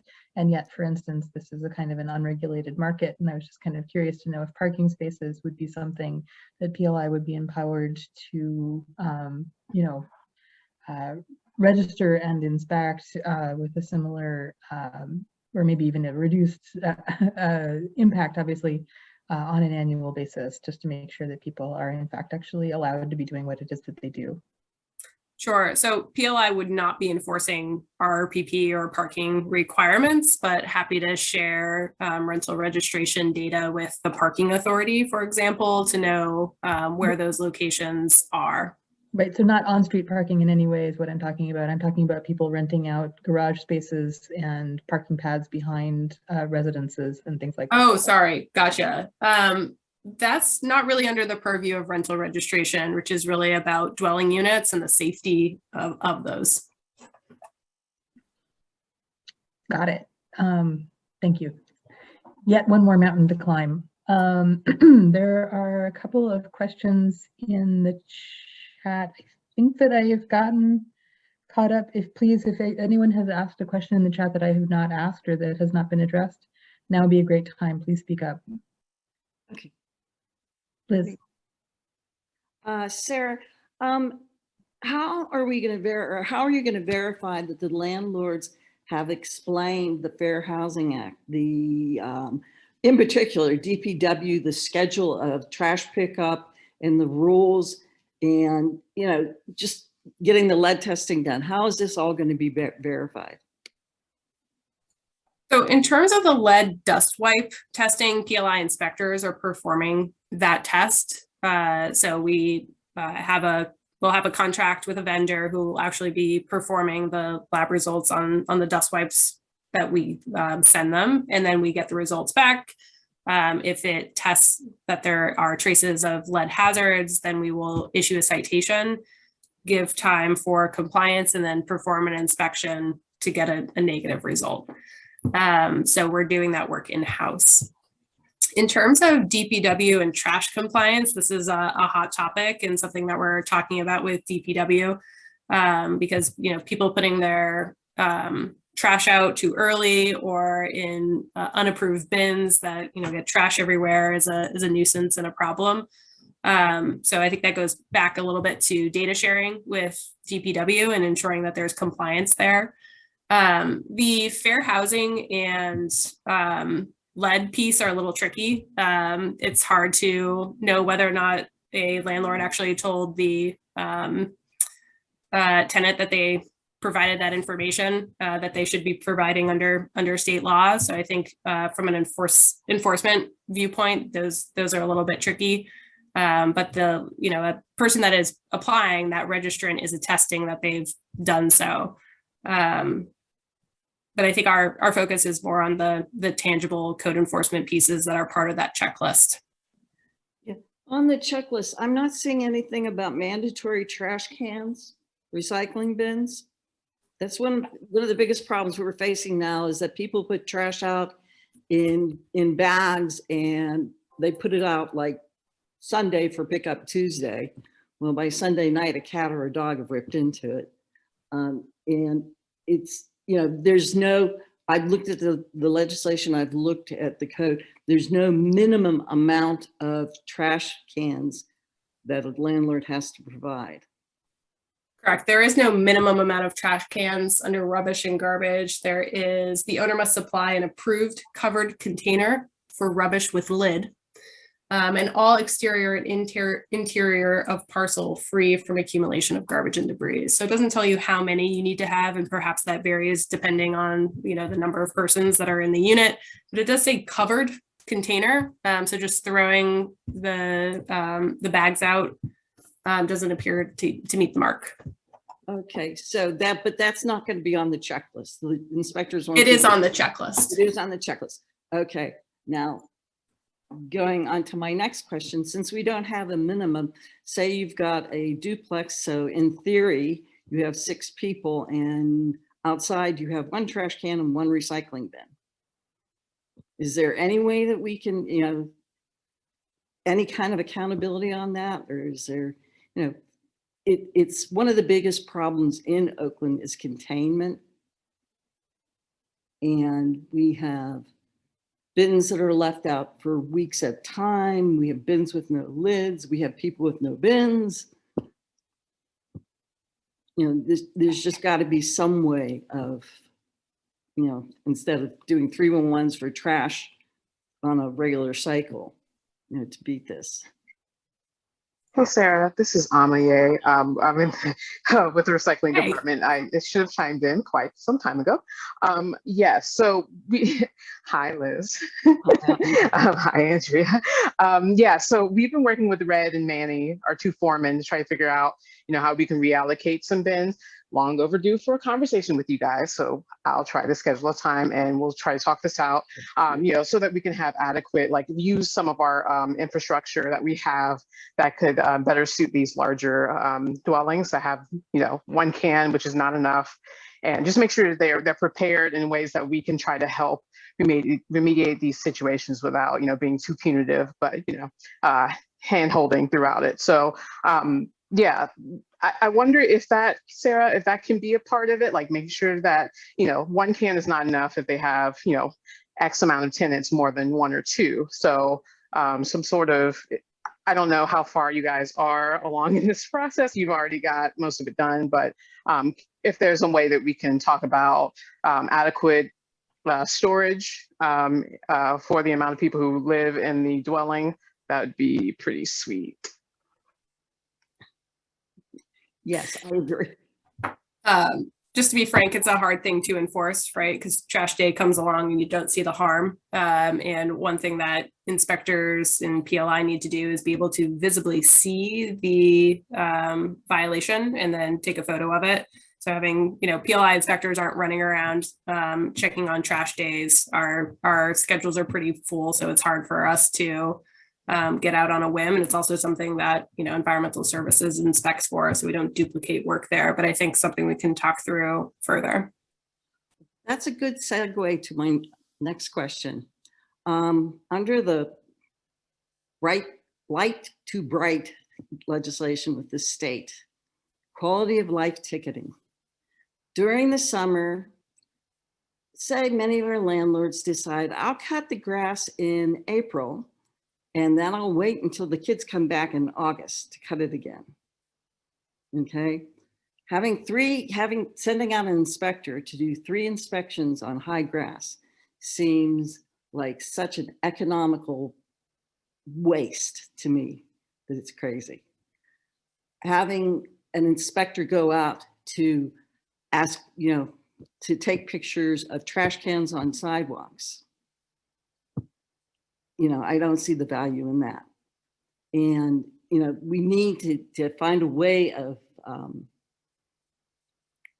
making them accountable. And I think hanging this up into the court system and the permit systems and everything isn't really doing it. We need some immediate kind of thing. I mean, Trentham, Allentown, small places are doing quality of life ticketing. Thoughts? Well, it sounds like a legislative initiative. What we have is the code before us and the criminal procedure. That's what we have to use. Those are our tools. So happy to talk more about other tools that other cities are using. And we have some thoughts on that as well, especially when it comes to nuisance structures that really put in jeopardy occupancy of folks. Our biggest fear and something that we have our eye on is that condemnable structures that are occupied. Once we get into the interior, we discover things that are truly dangerous. And where do people go? So those are the types of, I think, fire and life safety and built environment issues that rise to the top of my list. While I agree that high weeds and trash are certainly a nuisance and something that we can address better, they are sort of a different animal to attack in terms of code enforcement. Well, then maybe we need a different way of attacking it. And that should be, because trash may seem like a minimal thing, and I understand what you're saying, but quite honestly, in Oakland, clearing up the trash situation has gotten to a point that it's not it would be really nice. It's a necessity. That's what, we're the infestation of rodents. It's getting crazy. Yeah, agreed. Our current criminal code enforcement system doesn't really fit well with trash and maintenance of that degree. It really is for going through the permit process and remedying a built environment issue. So agreed with you on that. Be happy to talk to the councilman. This doesn't get us off the hook, Liz. We're going to be banging our heads against the trash issues for years to come. I know, but just getting the discussion going. And where are you, Bruce Krause? Bob Carland is on the call. Okay, Bob, yes. Yep. And we have done a lot of research on quality of life ticketing in Pennsylvania. And unfortunately, right before the pandemic happened, we're ready to present it, but we couldn't really justify that. But I'm very happy to open that discussion again of a parking ticket for a trash violation or a weed violation. And there's no better place to pilot something like that than Oakland. So, but that's. Is that a possibility to have a pilot program run in Oakland on that? We're so far off from that discussion, but Liz, we've talked about this before, and I'd be happy to talk. I don't want to say anything yet. I think that we would be happy to have that discussion, and it would have to be with Director Kinter as well. So, but. Well, trash would be under DPW, not to throw it to Assistant Director Horenstein, but yes. But from a code enforcement perspective, happy to provide any guidance from our our shop.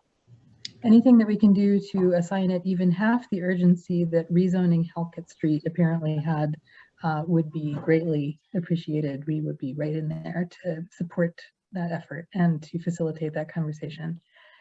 There are a couple of questions I want to make sure that we get to that are in the chat, and we can come back to the question there also as about lead testing. So do we need to do a third-party lead test annually to avoid PLI's lead inspection fee? And also, if lead traces are found, will you require lead abatement certified contractors? Yeah, so just want to pull up some of the legislation, but for a remediation of a lead hazard, we would require a PA licensed lead risk assessor to do an assessment. Sorry, I just want to pull up the legislation, make sure that I'm correct on that. And I think the other question was, can I avoid the lead safety fee?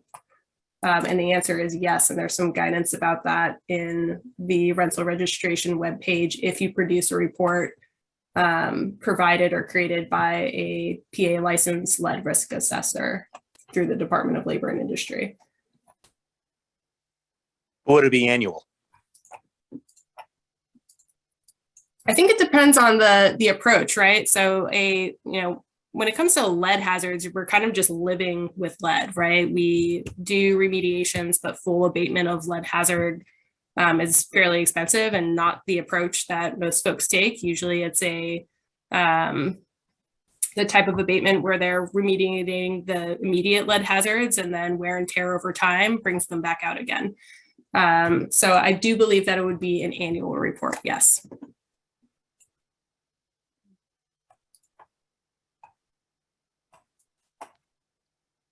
Mr. Sobel, did that answer your question?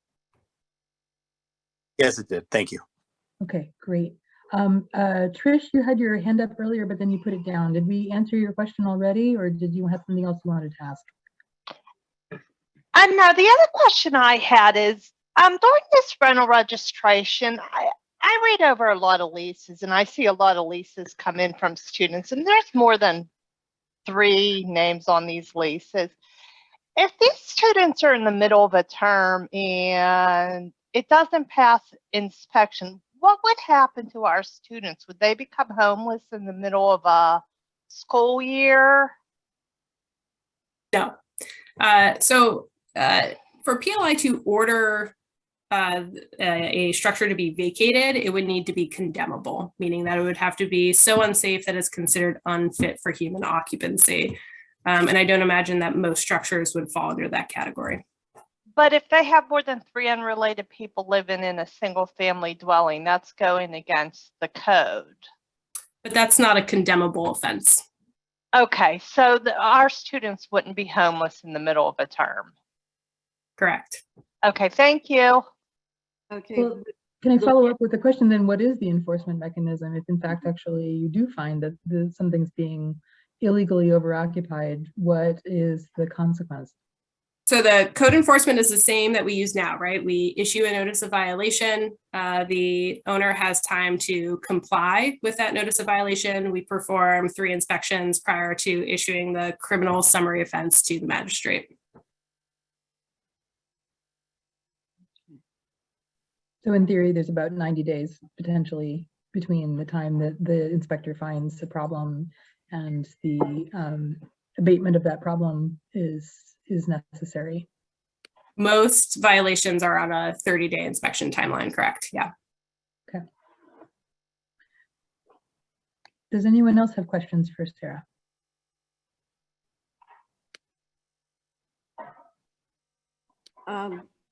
Yes. Can we move on to dead end properties?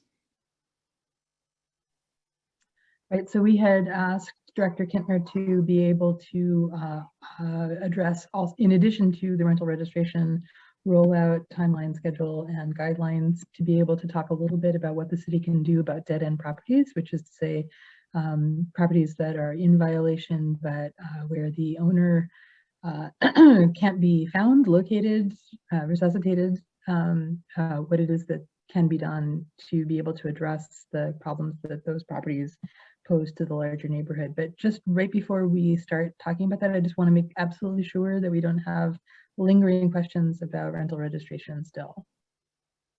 I had one more about lead testing. Sure, go ahead. Instead of a lead wipe, if we had a third-party report with an XRF camera, wouldn't that clears the property of lead that's built for a building built before 1978? Would that preclude further testing, or would the testing always happen regardless, even if the building is proven not to have any lead? So there is an exception that will allow a report in lieu of the inspection and fee from PLI. And what the code says, and Mr. Sobel, I linked the code in chat for you.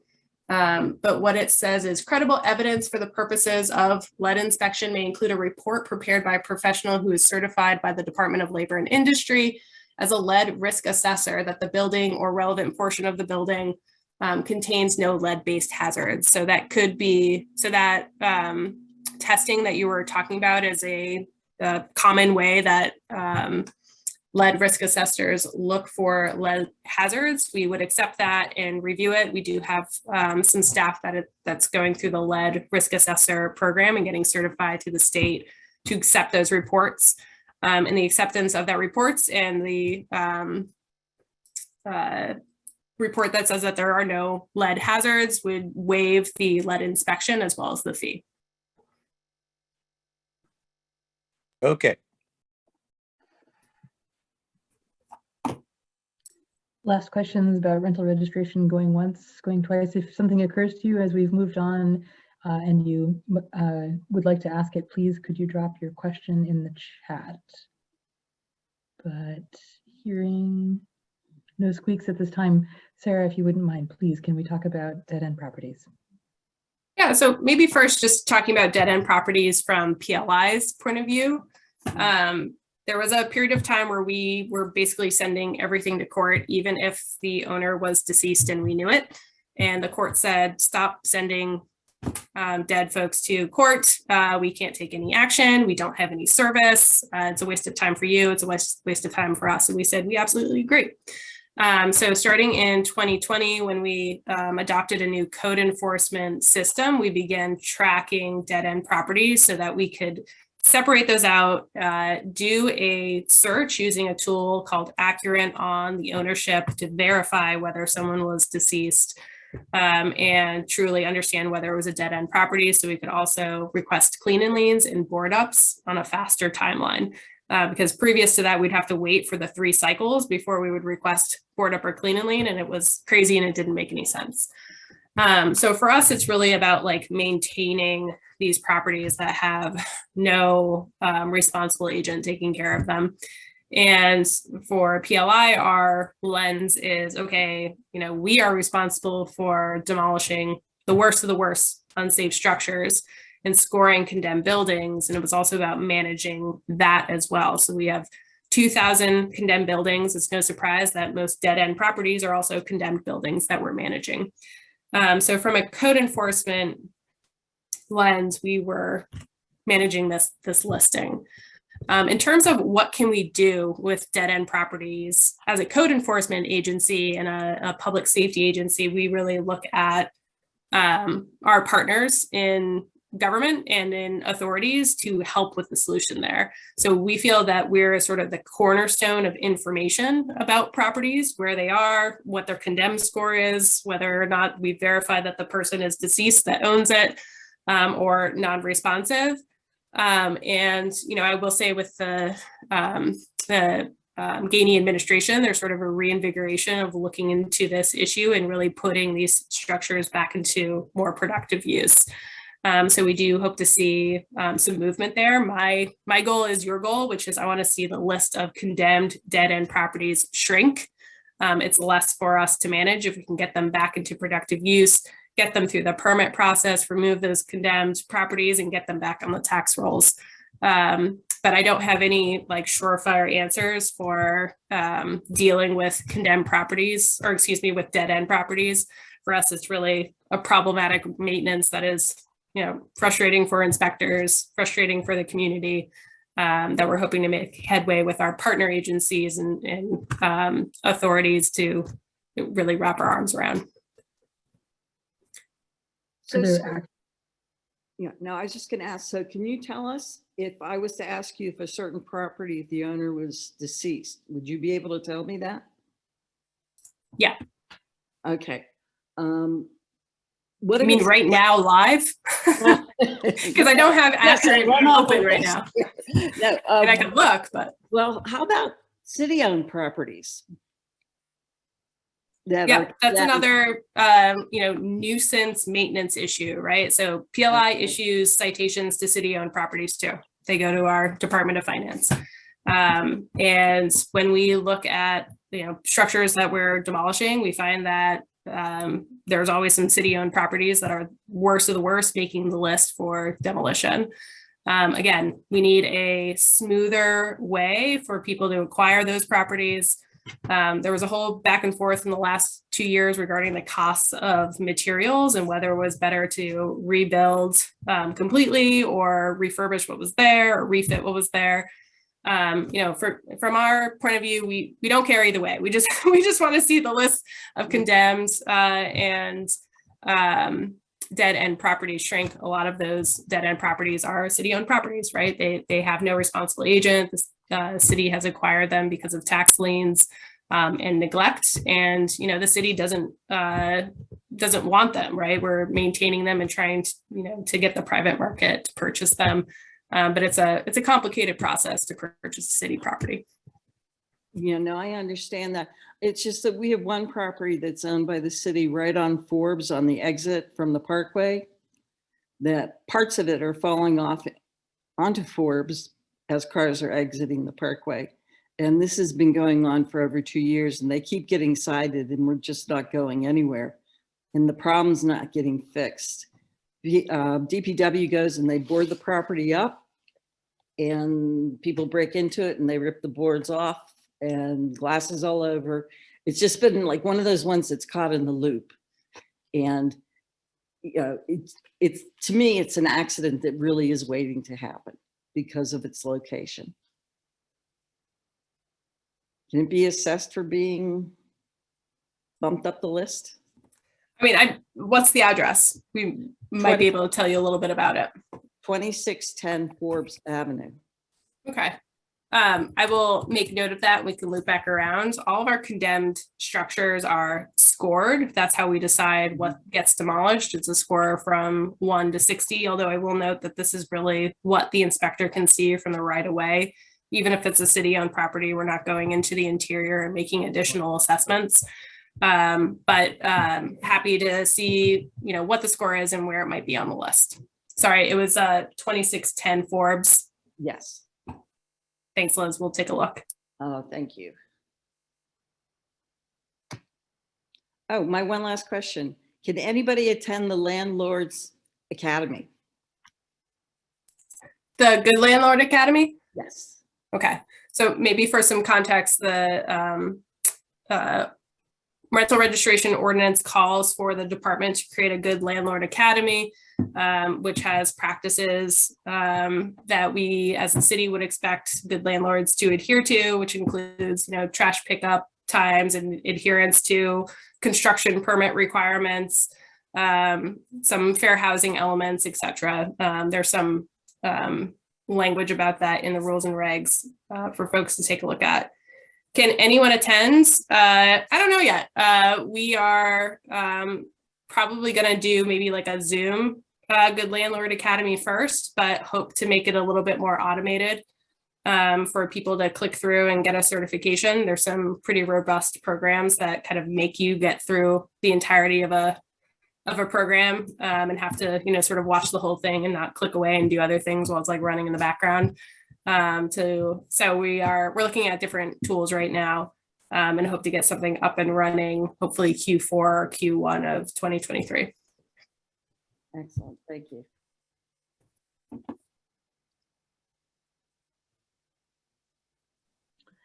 Does anyone else have questions for Sarah, either about dead end properties or rental registration, or anything else really for that matter? Sorry, opening you up.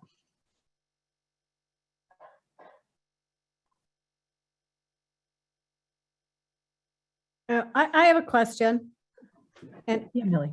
Well, sometimes I wonder that maybe my neighbor's rubbish problems might not actually be health department problems. Like whenever they say that there are mice in their house, so the landlord puts out rat traps. And then I see pizza on the sidewalk and orange peels. And when do I don't, this probably isn't I don't know who to direct this question to, but when do I call the health department versus 311? Or the landlord? Some of my neighbor landlords I know, and I do call them and say, are you aware that your tenant's garbage is all over the street? Maybe you could do something about it. But at some point, it is a health issue with kids around and things like that. So how do we know that? Yeah, that's a great question. I'm just going to throw this out there, like what we do if we're not sure, we just do a shotgun approach and do all three, right? Like we just send it out to all, and whoever responds fastest wins. I'm not sure I have a direct answer for that. We reach out to the health department on a few different occasions for mice and rat infestations. We do reach out to the health department, and that usually has to do with condemned buildings where there really is no remedy, so it becomes problematic. And we also reach out, we have inspectors that reach out to them about mold as well when we encounter that during a property maintenance inspection. But yeah, in terms of like who to contact first, might just be best to reach out to all. Well, of course, 311 is the easiest because you could just pick up a phone and call them or do it online. I don't even know who to call within the health department. I think I just get onto probably a phone chain and that one. So I guess I'll always go to 311, but sometimes I do wonder that maybe the health department needs to be, especially when it's repeated. And the garbage cans become these little havens of germs and maggots and whatever, and you think, okay, this has got to be a health issue in this one. But I don't know. It's an unsolvable problem, I guess. We actually have Mr. Tokarski on the call at the moment. I'm just kind of wondering if by any chance this feeds into a question about how to register those kinds of problems as nuisance properties. Oh, that's a good point. John, are you able to unmute? I'm sorry, can you say the question again? Oh yeah. So the question is about whether repeated violations of health violations such as trash and rodents and so forth can be referred to the nuisance property office to be dealt with as, so that the property can be dealt with as a nuisance property. Sorry, that didn't come out very well, but did we understand the question? Yeah.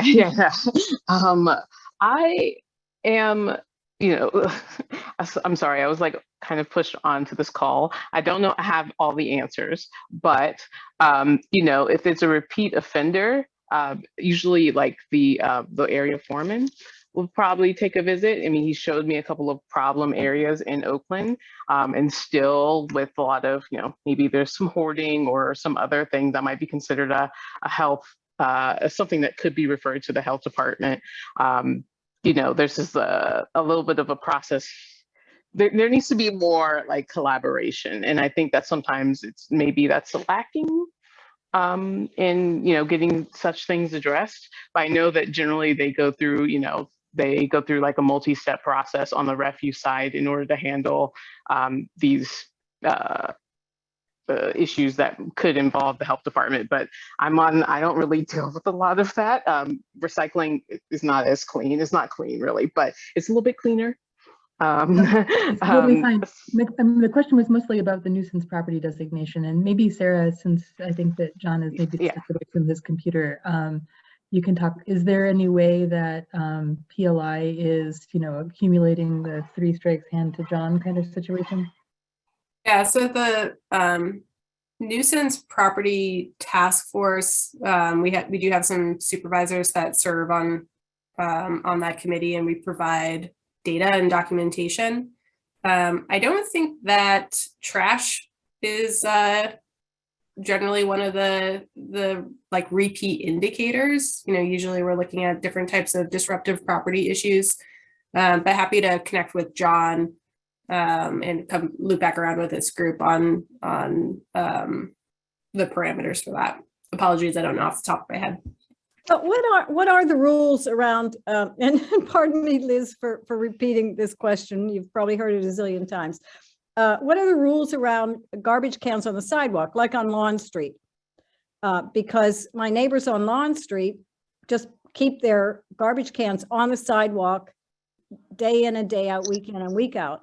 And, these are kids, some of them are immigrants, and I suggest that maybe they put their garbage cans on their porch. Well, they have a dog on their porch, so they don't want the garbage cans on the porch. I don't want to see the garbage cans, frankly. I want to have them around back. But somebody said to me that since it's a row house, that they turn a blind eye, because how are people supposed to get it behind their house? Well, they can. There's a public walkway behind their house, or they can go through, they can keep their garbage on their back porch, which they have, and just bring it like I do. I don't put my garbage out in the back porch or in the garbage can until it's garbage time. So what are the rules around that? Can anybody tell me? I will take that Oh, go ahead. I was just gonna say, you're supposed to bring your can into the curb. So it technically doesn't have to be behind your house, but it needs to be brought from the actual sidewalk by the end. Well, but it's on the sidewalk. There's not there. These are little houses. These are little steelworker houses. They're right on the sidewalk. The front porch. There's no front garden. The front porch is right on the sidewalk. So they put their repeatedly go past 354 Lawn Street any day. You'll see it. So they just store their garbage cans right in front of their porch, which is right on the sidewalk. And they consider it not obstructing the sidewalk. That's debatable. But is that permissible, or is, I thought that they were not to be in sight. Why did I see something written that rubbish bins and so forth should not be in public sight? I haven't seen that in the code, but I'll let OMA answer that. Yeah, it's the public right of way. There's a lot of folks talking. Yeah, so it is, it needs to be out of the public right of way. So if it's obstructing the sidewalk, these things should be moved to an appropriate storage location, and we can work with them to get their, I'm not necessarily aware of what you're speaking about, that specific case, but, working with the foreman and, actually speaking with them, we can try to help them move their collection to, if they have an alleyway, in the back alleyway. But yeah, it should not be obstructing the public right of way. Well, actually, it's 356 Lawn Street, and the young fellow that's lived there, he's friendly enough, and I asked him to please get a permit for his car, and he says, well, his landlord won't give him a lease. And I said, well, stop paying your rent until your landlord gives you a lease. And he's been living there now for a couple of years. And now there are broken windows in the front of the house too. So I guess I need to start taking some pictures and just reporting them to 311, because it is becoming more of an eyesore with an absentee landlord somewhere in the world.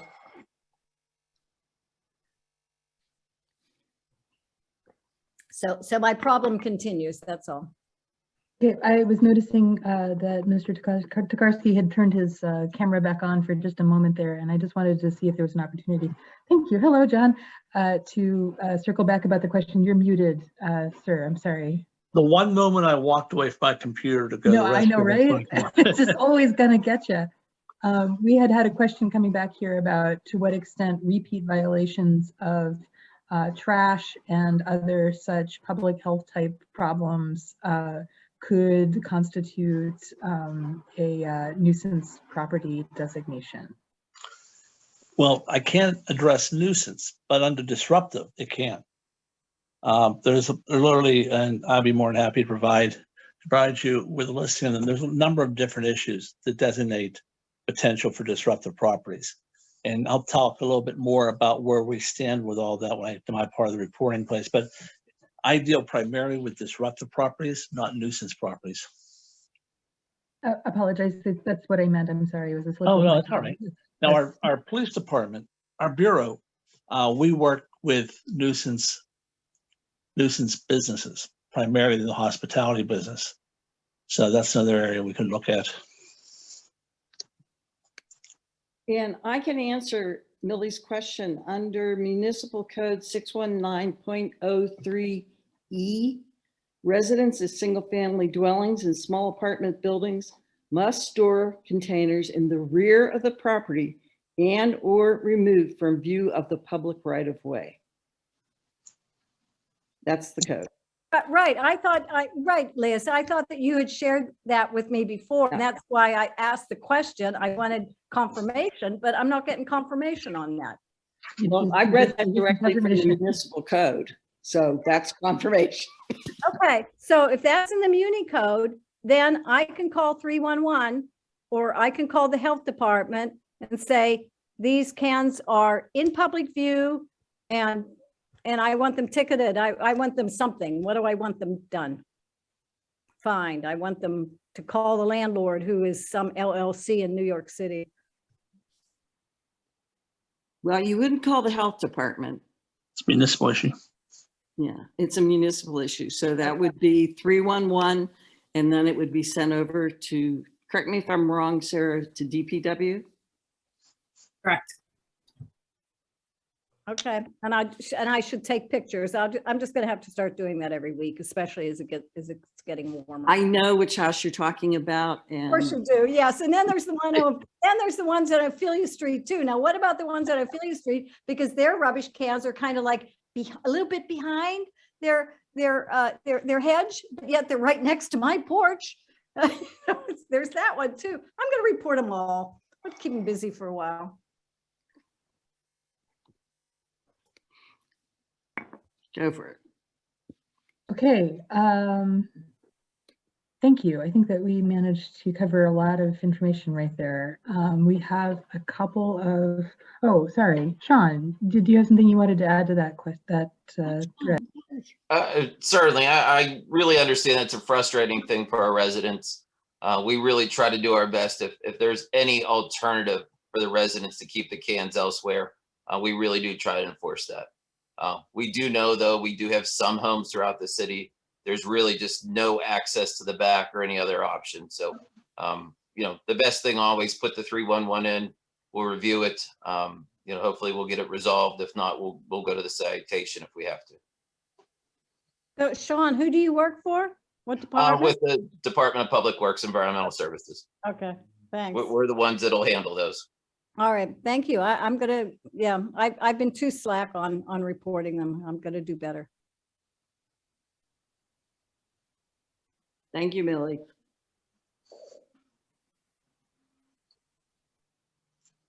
So Liz, perhaps you could correct me if I'm wrong, but I think that we can move on to updates from community partners. Did you have a list in front of you, or am I missing something else? No, the majority of the community updates are posted on our website on the Oakwatch page under resources. But the one question I wanted to verify with Pitt Police and City Police is the precautions for St. Patrick's Day, which our students were on spring break for the parade, but they're back now. And it's Thursday night, otherwise known as Thirsty Thursday. Friday and Saturday. So just what prevention measures are being made. And my other question is, does anybody have an update on block parties and how we're going to prevent another Wells Fest?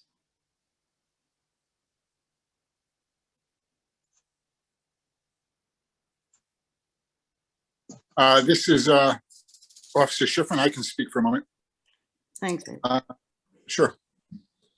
I spoke with Commander Griffin. There will be extra patrol in the Oakland area on those days.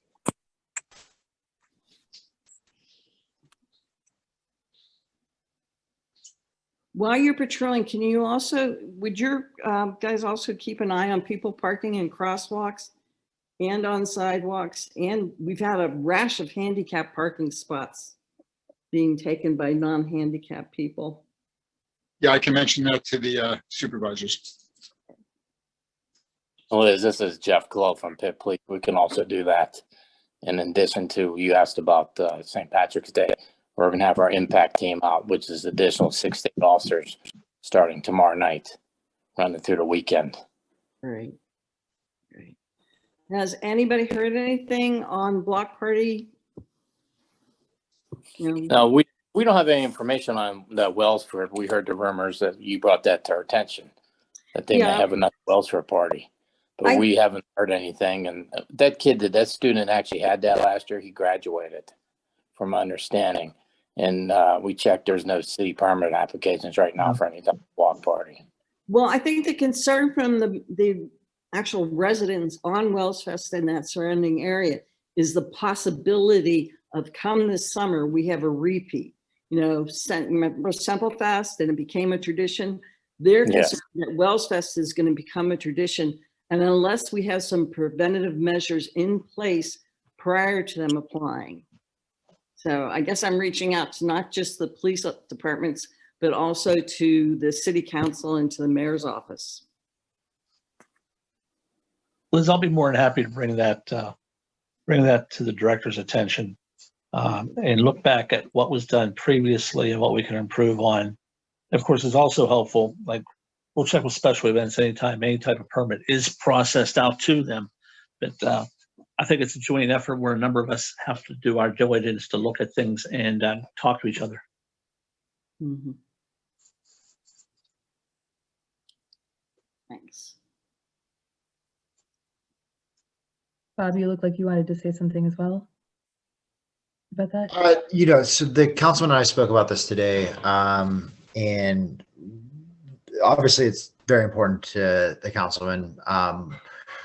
We very much need the mayor's support and the new public safety director, the new solicitor.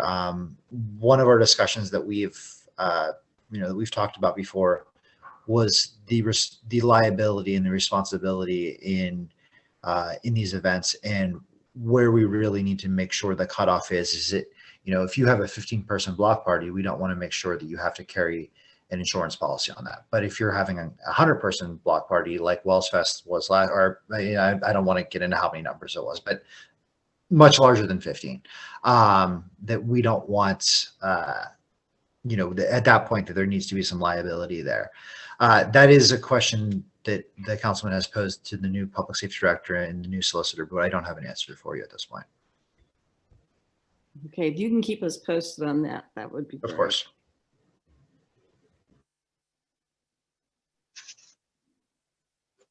So there's a couple other issues in Oakland too I'd like to discuss. Bigelow Boulevard, the crosswalk, the mid-block crosswalk between the Cathedral Learning and Student Union. We have crossing guards there now to make sure the students cross safely and alleviate some of the traffic that's been turning left from Forest Avenue, Bigelow backing up. So that's been taken care of. That started this week.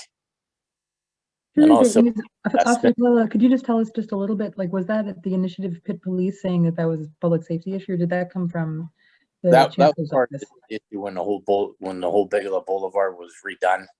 Yeah. That was part of the among the requests that the approval be contingent on there being that kind of public safety. I was just curious to know if there had been any study that had been done since, or if there had been a need that had been clearly identified in the operations there, or if that was just following through on a previous commitment. Yeah, that was following through on a previous commitment. Okay, thank you. I have a question about that. So are they having somebody to help students across at the raised part of the crossing mid-block, or is it also at the corner? Also at the corner? Because no, at that mid-block at the raised crosswalk. Oh, okay. Because the corner is really tough too when you're coming down. When you're coming down. Yeah, I understand that. That traffic's backing up, and the guards. We've been working with the guards that are working there, and they're keeping an eye out on Forbes Avenue for the traffic that's backing up to stop the students and let the traffic flow.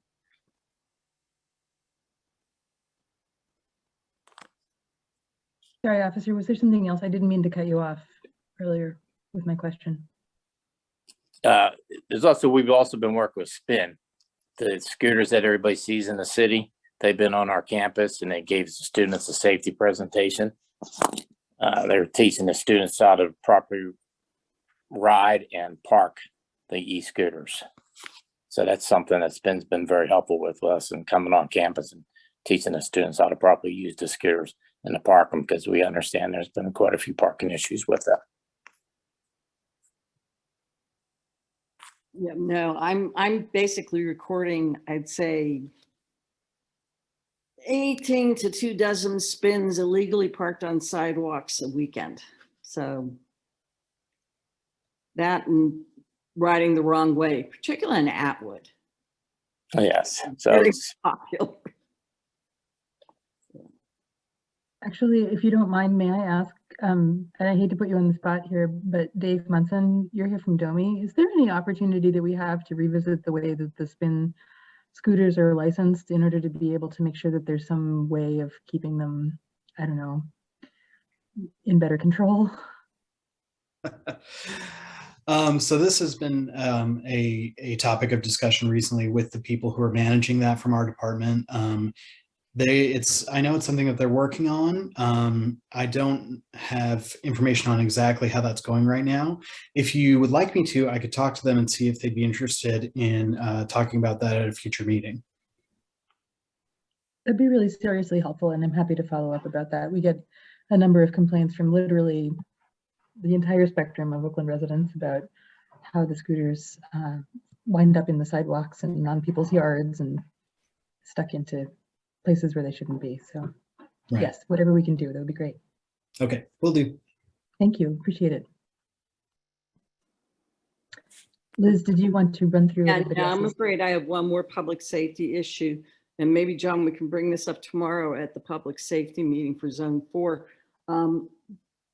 Yesterday, approximately 9 o'clock, I'm coming up Forbes from the Birmingham Bridge.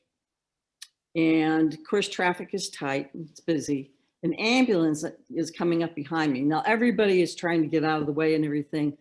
But in addition to a lot of traffic, it didn't help that once again, there were 2 trucks parked in front of the CVS unloading. This happens on a regular basis. And it is causing a great deal of trouble, you know, not just for the people who are driving that way, but as I said, for an ambulance to have to wait because of a Lay's potato chip truck is a little bit ridiculous. So can we get more enforcement on that on Forbes? Absolutely. I could talk to Traffic Division Special Deployment and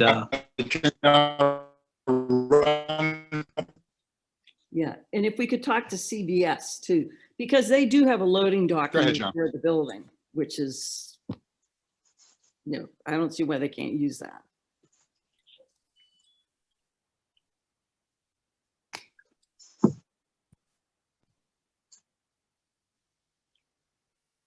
All good?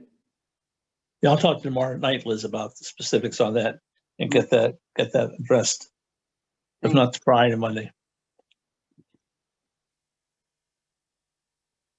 Liz, could I ask you to go through the rest of the folks that we have present to make sure we get everybody's updates? Okay, as I said, the majority of the updates are posted on the website. There you will find, let me see what we got all here. We got a parking report from Gwen Bolden down at the RPP at the Parking Authority. And that is for the month of February, mid-February to mid-February, mid-March.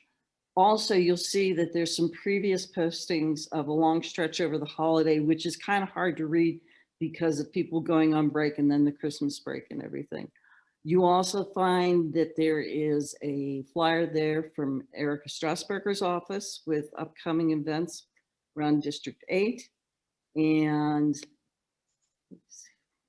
I did post all of that in the chat. I didn't see our flyer on the resource site yet. I saw the newsletter, but yeah, thank you guys. I hope you all got to enjoy the sun today. From inside my house, I did. Busy I reading have- the Oakland Plan inside. It's so much better outside, but we'll get there. I have a question, or rather a plea to partners that routinely provide us with data about public safety and parking violations, other kinds of actions on a monthly basis.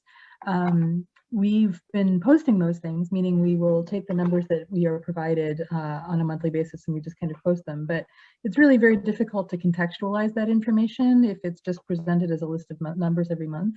And so we would like to dedicate some time to illustrating it, if you will, charting some trends so that you can see, are we up, are we down? What is it exactly like? Where are things blooming and where are things not blooming? And I just wanted to say in this particular forum that we're going to be reaching out to you to ask about different ways that we might be able to get that same data from you, maybe in ways that make it a little bit easier for us to operationalize so that people can read it and understand it more easily. So if you have suggestions or if you have thoughts about ways that it would be easier for you for us to be able to ask for that information, you know, maybe weekly, maybe it's an email that you automatically send, maybe it depends on the process that you have for collecting it. It would be great if you could let me know. So or let Liz know, that's easier. Everybody has Liz's contact information. But we're going to be working on that in the next couple of weeks and months to be able to make the Oakwatch site a little bit more useful for folks as a resource going forward. And also on the resource page, we have the property list. These are properties in Oakland that we're keeping an eye on. We've got several that have been in court, so we've got some updates on that. I don't think there's anybody immediately going into court. Okay. Yeah. So if you'd like to go to the resource page and check them out, there will be postings of court hearings going up on a weekly basis going forward. Now that I've cracked the code on the docket. Yes. And that way, you know, when we have incidents in Oakland where, you know, we end up in housing court, it really does help to have the residents participating in the court hearings. We were recently there with something up in Shenley Farms, and even though the case had basically been resolved to a degree and there was not going to be a hearing, the judge still wanted to hear from the community about the issue. So this is an opportunity to voice your voice to be heard. In addition to that, I will say to Liz's point, so if you reach out to your council office as well about issues and you attend in person, that does go a very long way with judges. Yeah. I just want to call attention to the fact that Officer Colello has placed Pitt Police's phone number for dispatch in the chat. Urging everyone who might encounter loud parties or student problems this St. Patrick's Day weekend to please call Pitt Police. And I also want to take this opportunity to give a total shout out to Thomas Scharf, who is here to the bitter end answering questions in the chat regarding the Oakland Plan, and re-upping also what Davon had posted into the chat earlier. For anyone who is joining us late, can please, the Oakland Plan the draft Oakland Plan has gone live, and we have a short period of time in which to be able to produce feedback before it goes in front of the Planning Commission. Please, if you are able to, please review the draft Oakland Plan and submit comments. And there will be many other opportunities going forward for public comment to be collected. And sorry, does anybody have anything that we have not asked about or covered that we'd like to mention? It is getting a little late. I want to be mindful of people's time.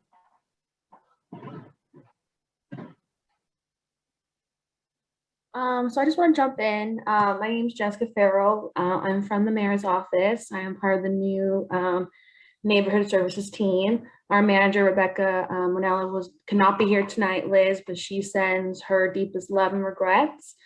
So just to kind of jump in of what our team does, we are in charge of constituent services.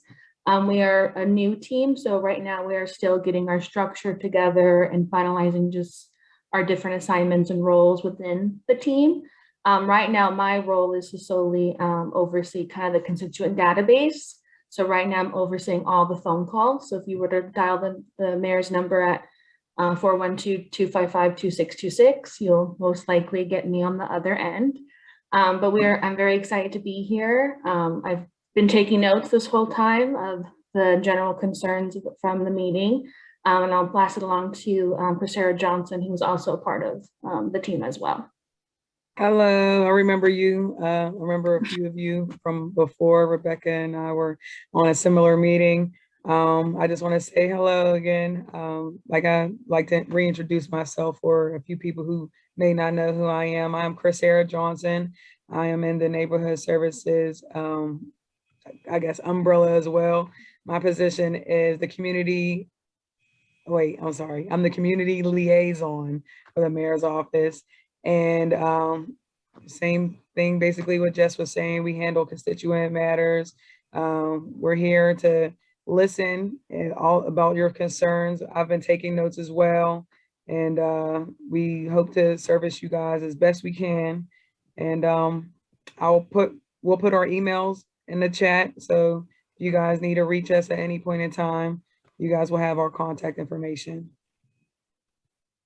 Great, thank you.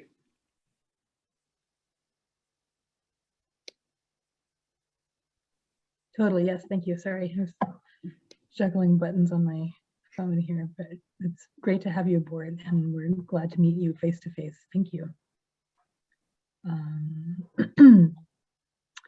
Anything else? No, other than to remind everybody that Oakwatch has gone quarterly. So our next meeting will be following Let's Talk on June the 15th. Again, that's a Wednesday. And if we stick with it, at 7. At 7. We might even be in person. Fingers crossed. So keep Don't hold your breath. Great. And then also to reiterate that the Zone 4 public safety meeting is tomorrow evening, right? So yes, we're good. Fantastic. All right. Thank you again, truly, to all of you who stuck it out to the bitter end. All of the minutes and the chat transcript and people's questions, as well as this recording, will be posted on our website. As Liz said, we have shifted to a quarterly meeting format. If in the intervening time, at any time, you have a question about code enforcement or a problem you'd like to bring to our attention, please don't hesitate to reach out. You can at any time, anywhere on our website, really drop your comments into any of the comment boxes. Send emails to questions@opdc.org or to Liz at lgray@opdc.org, and we will follow up. We do file trouble tickets daily, really, and we do track the information that we are, in fact, actually pursuing, and we're looking for ways to make that more legible to the community. If you have suggestions, please let me know. Thank you very, very much to all of you who came out this evening. With that, have a great night. Good night, everybody. Thank you. Thank you. Have a great evening. Thank you. Good night, everyone. Thanks, Sarah. Bye-bye.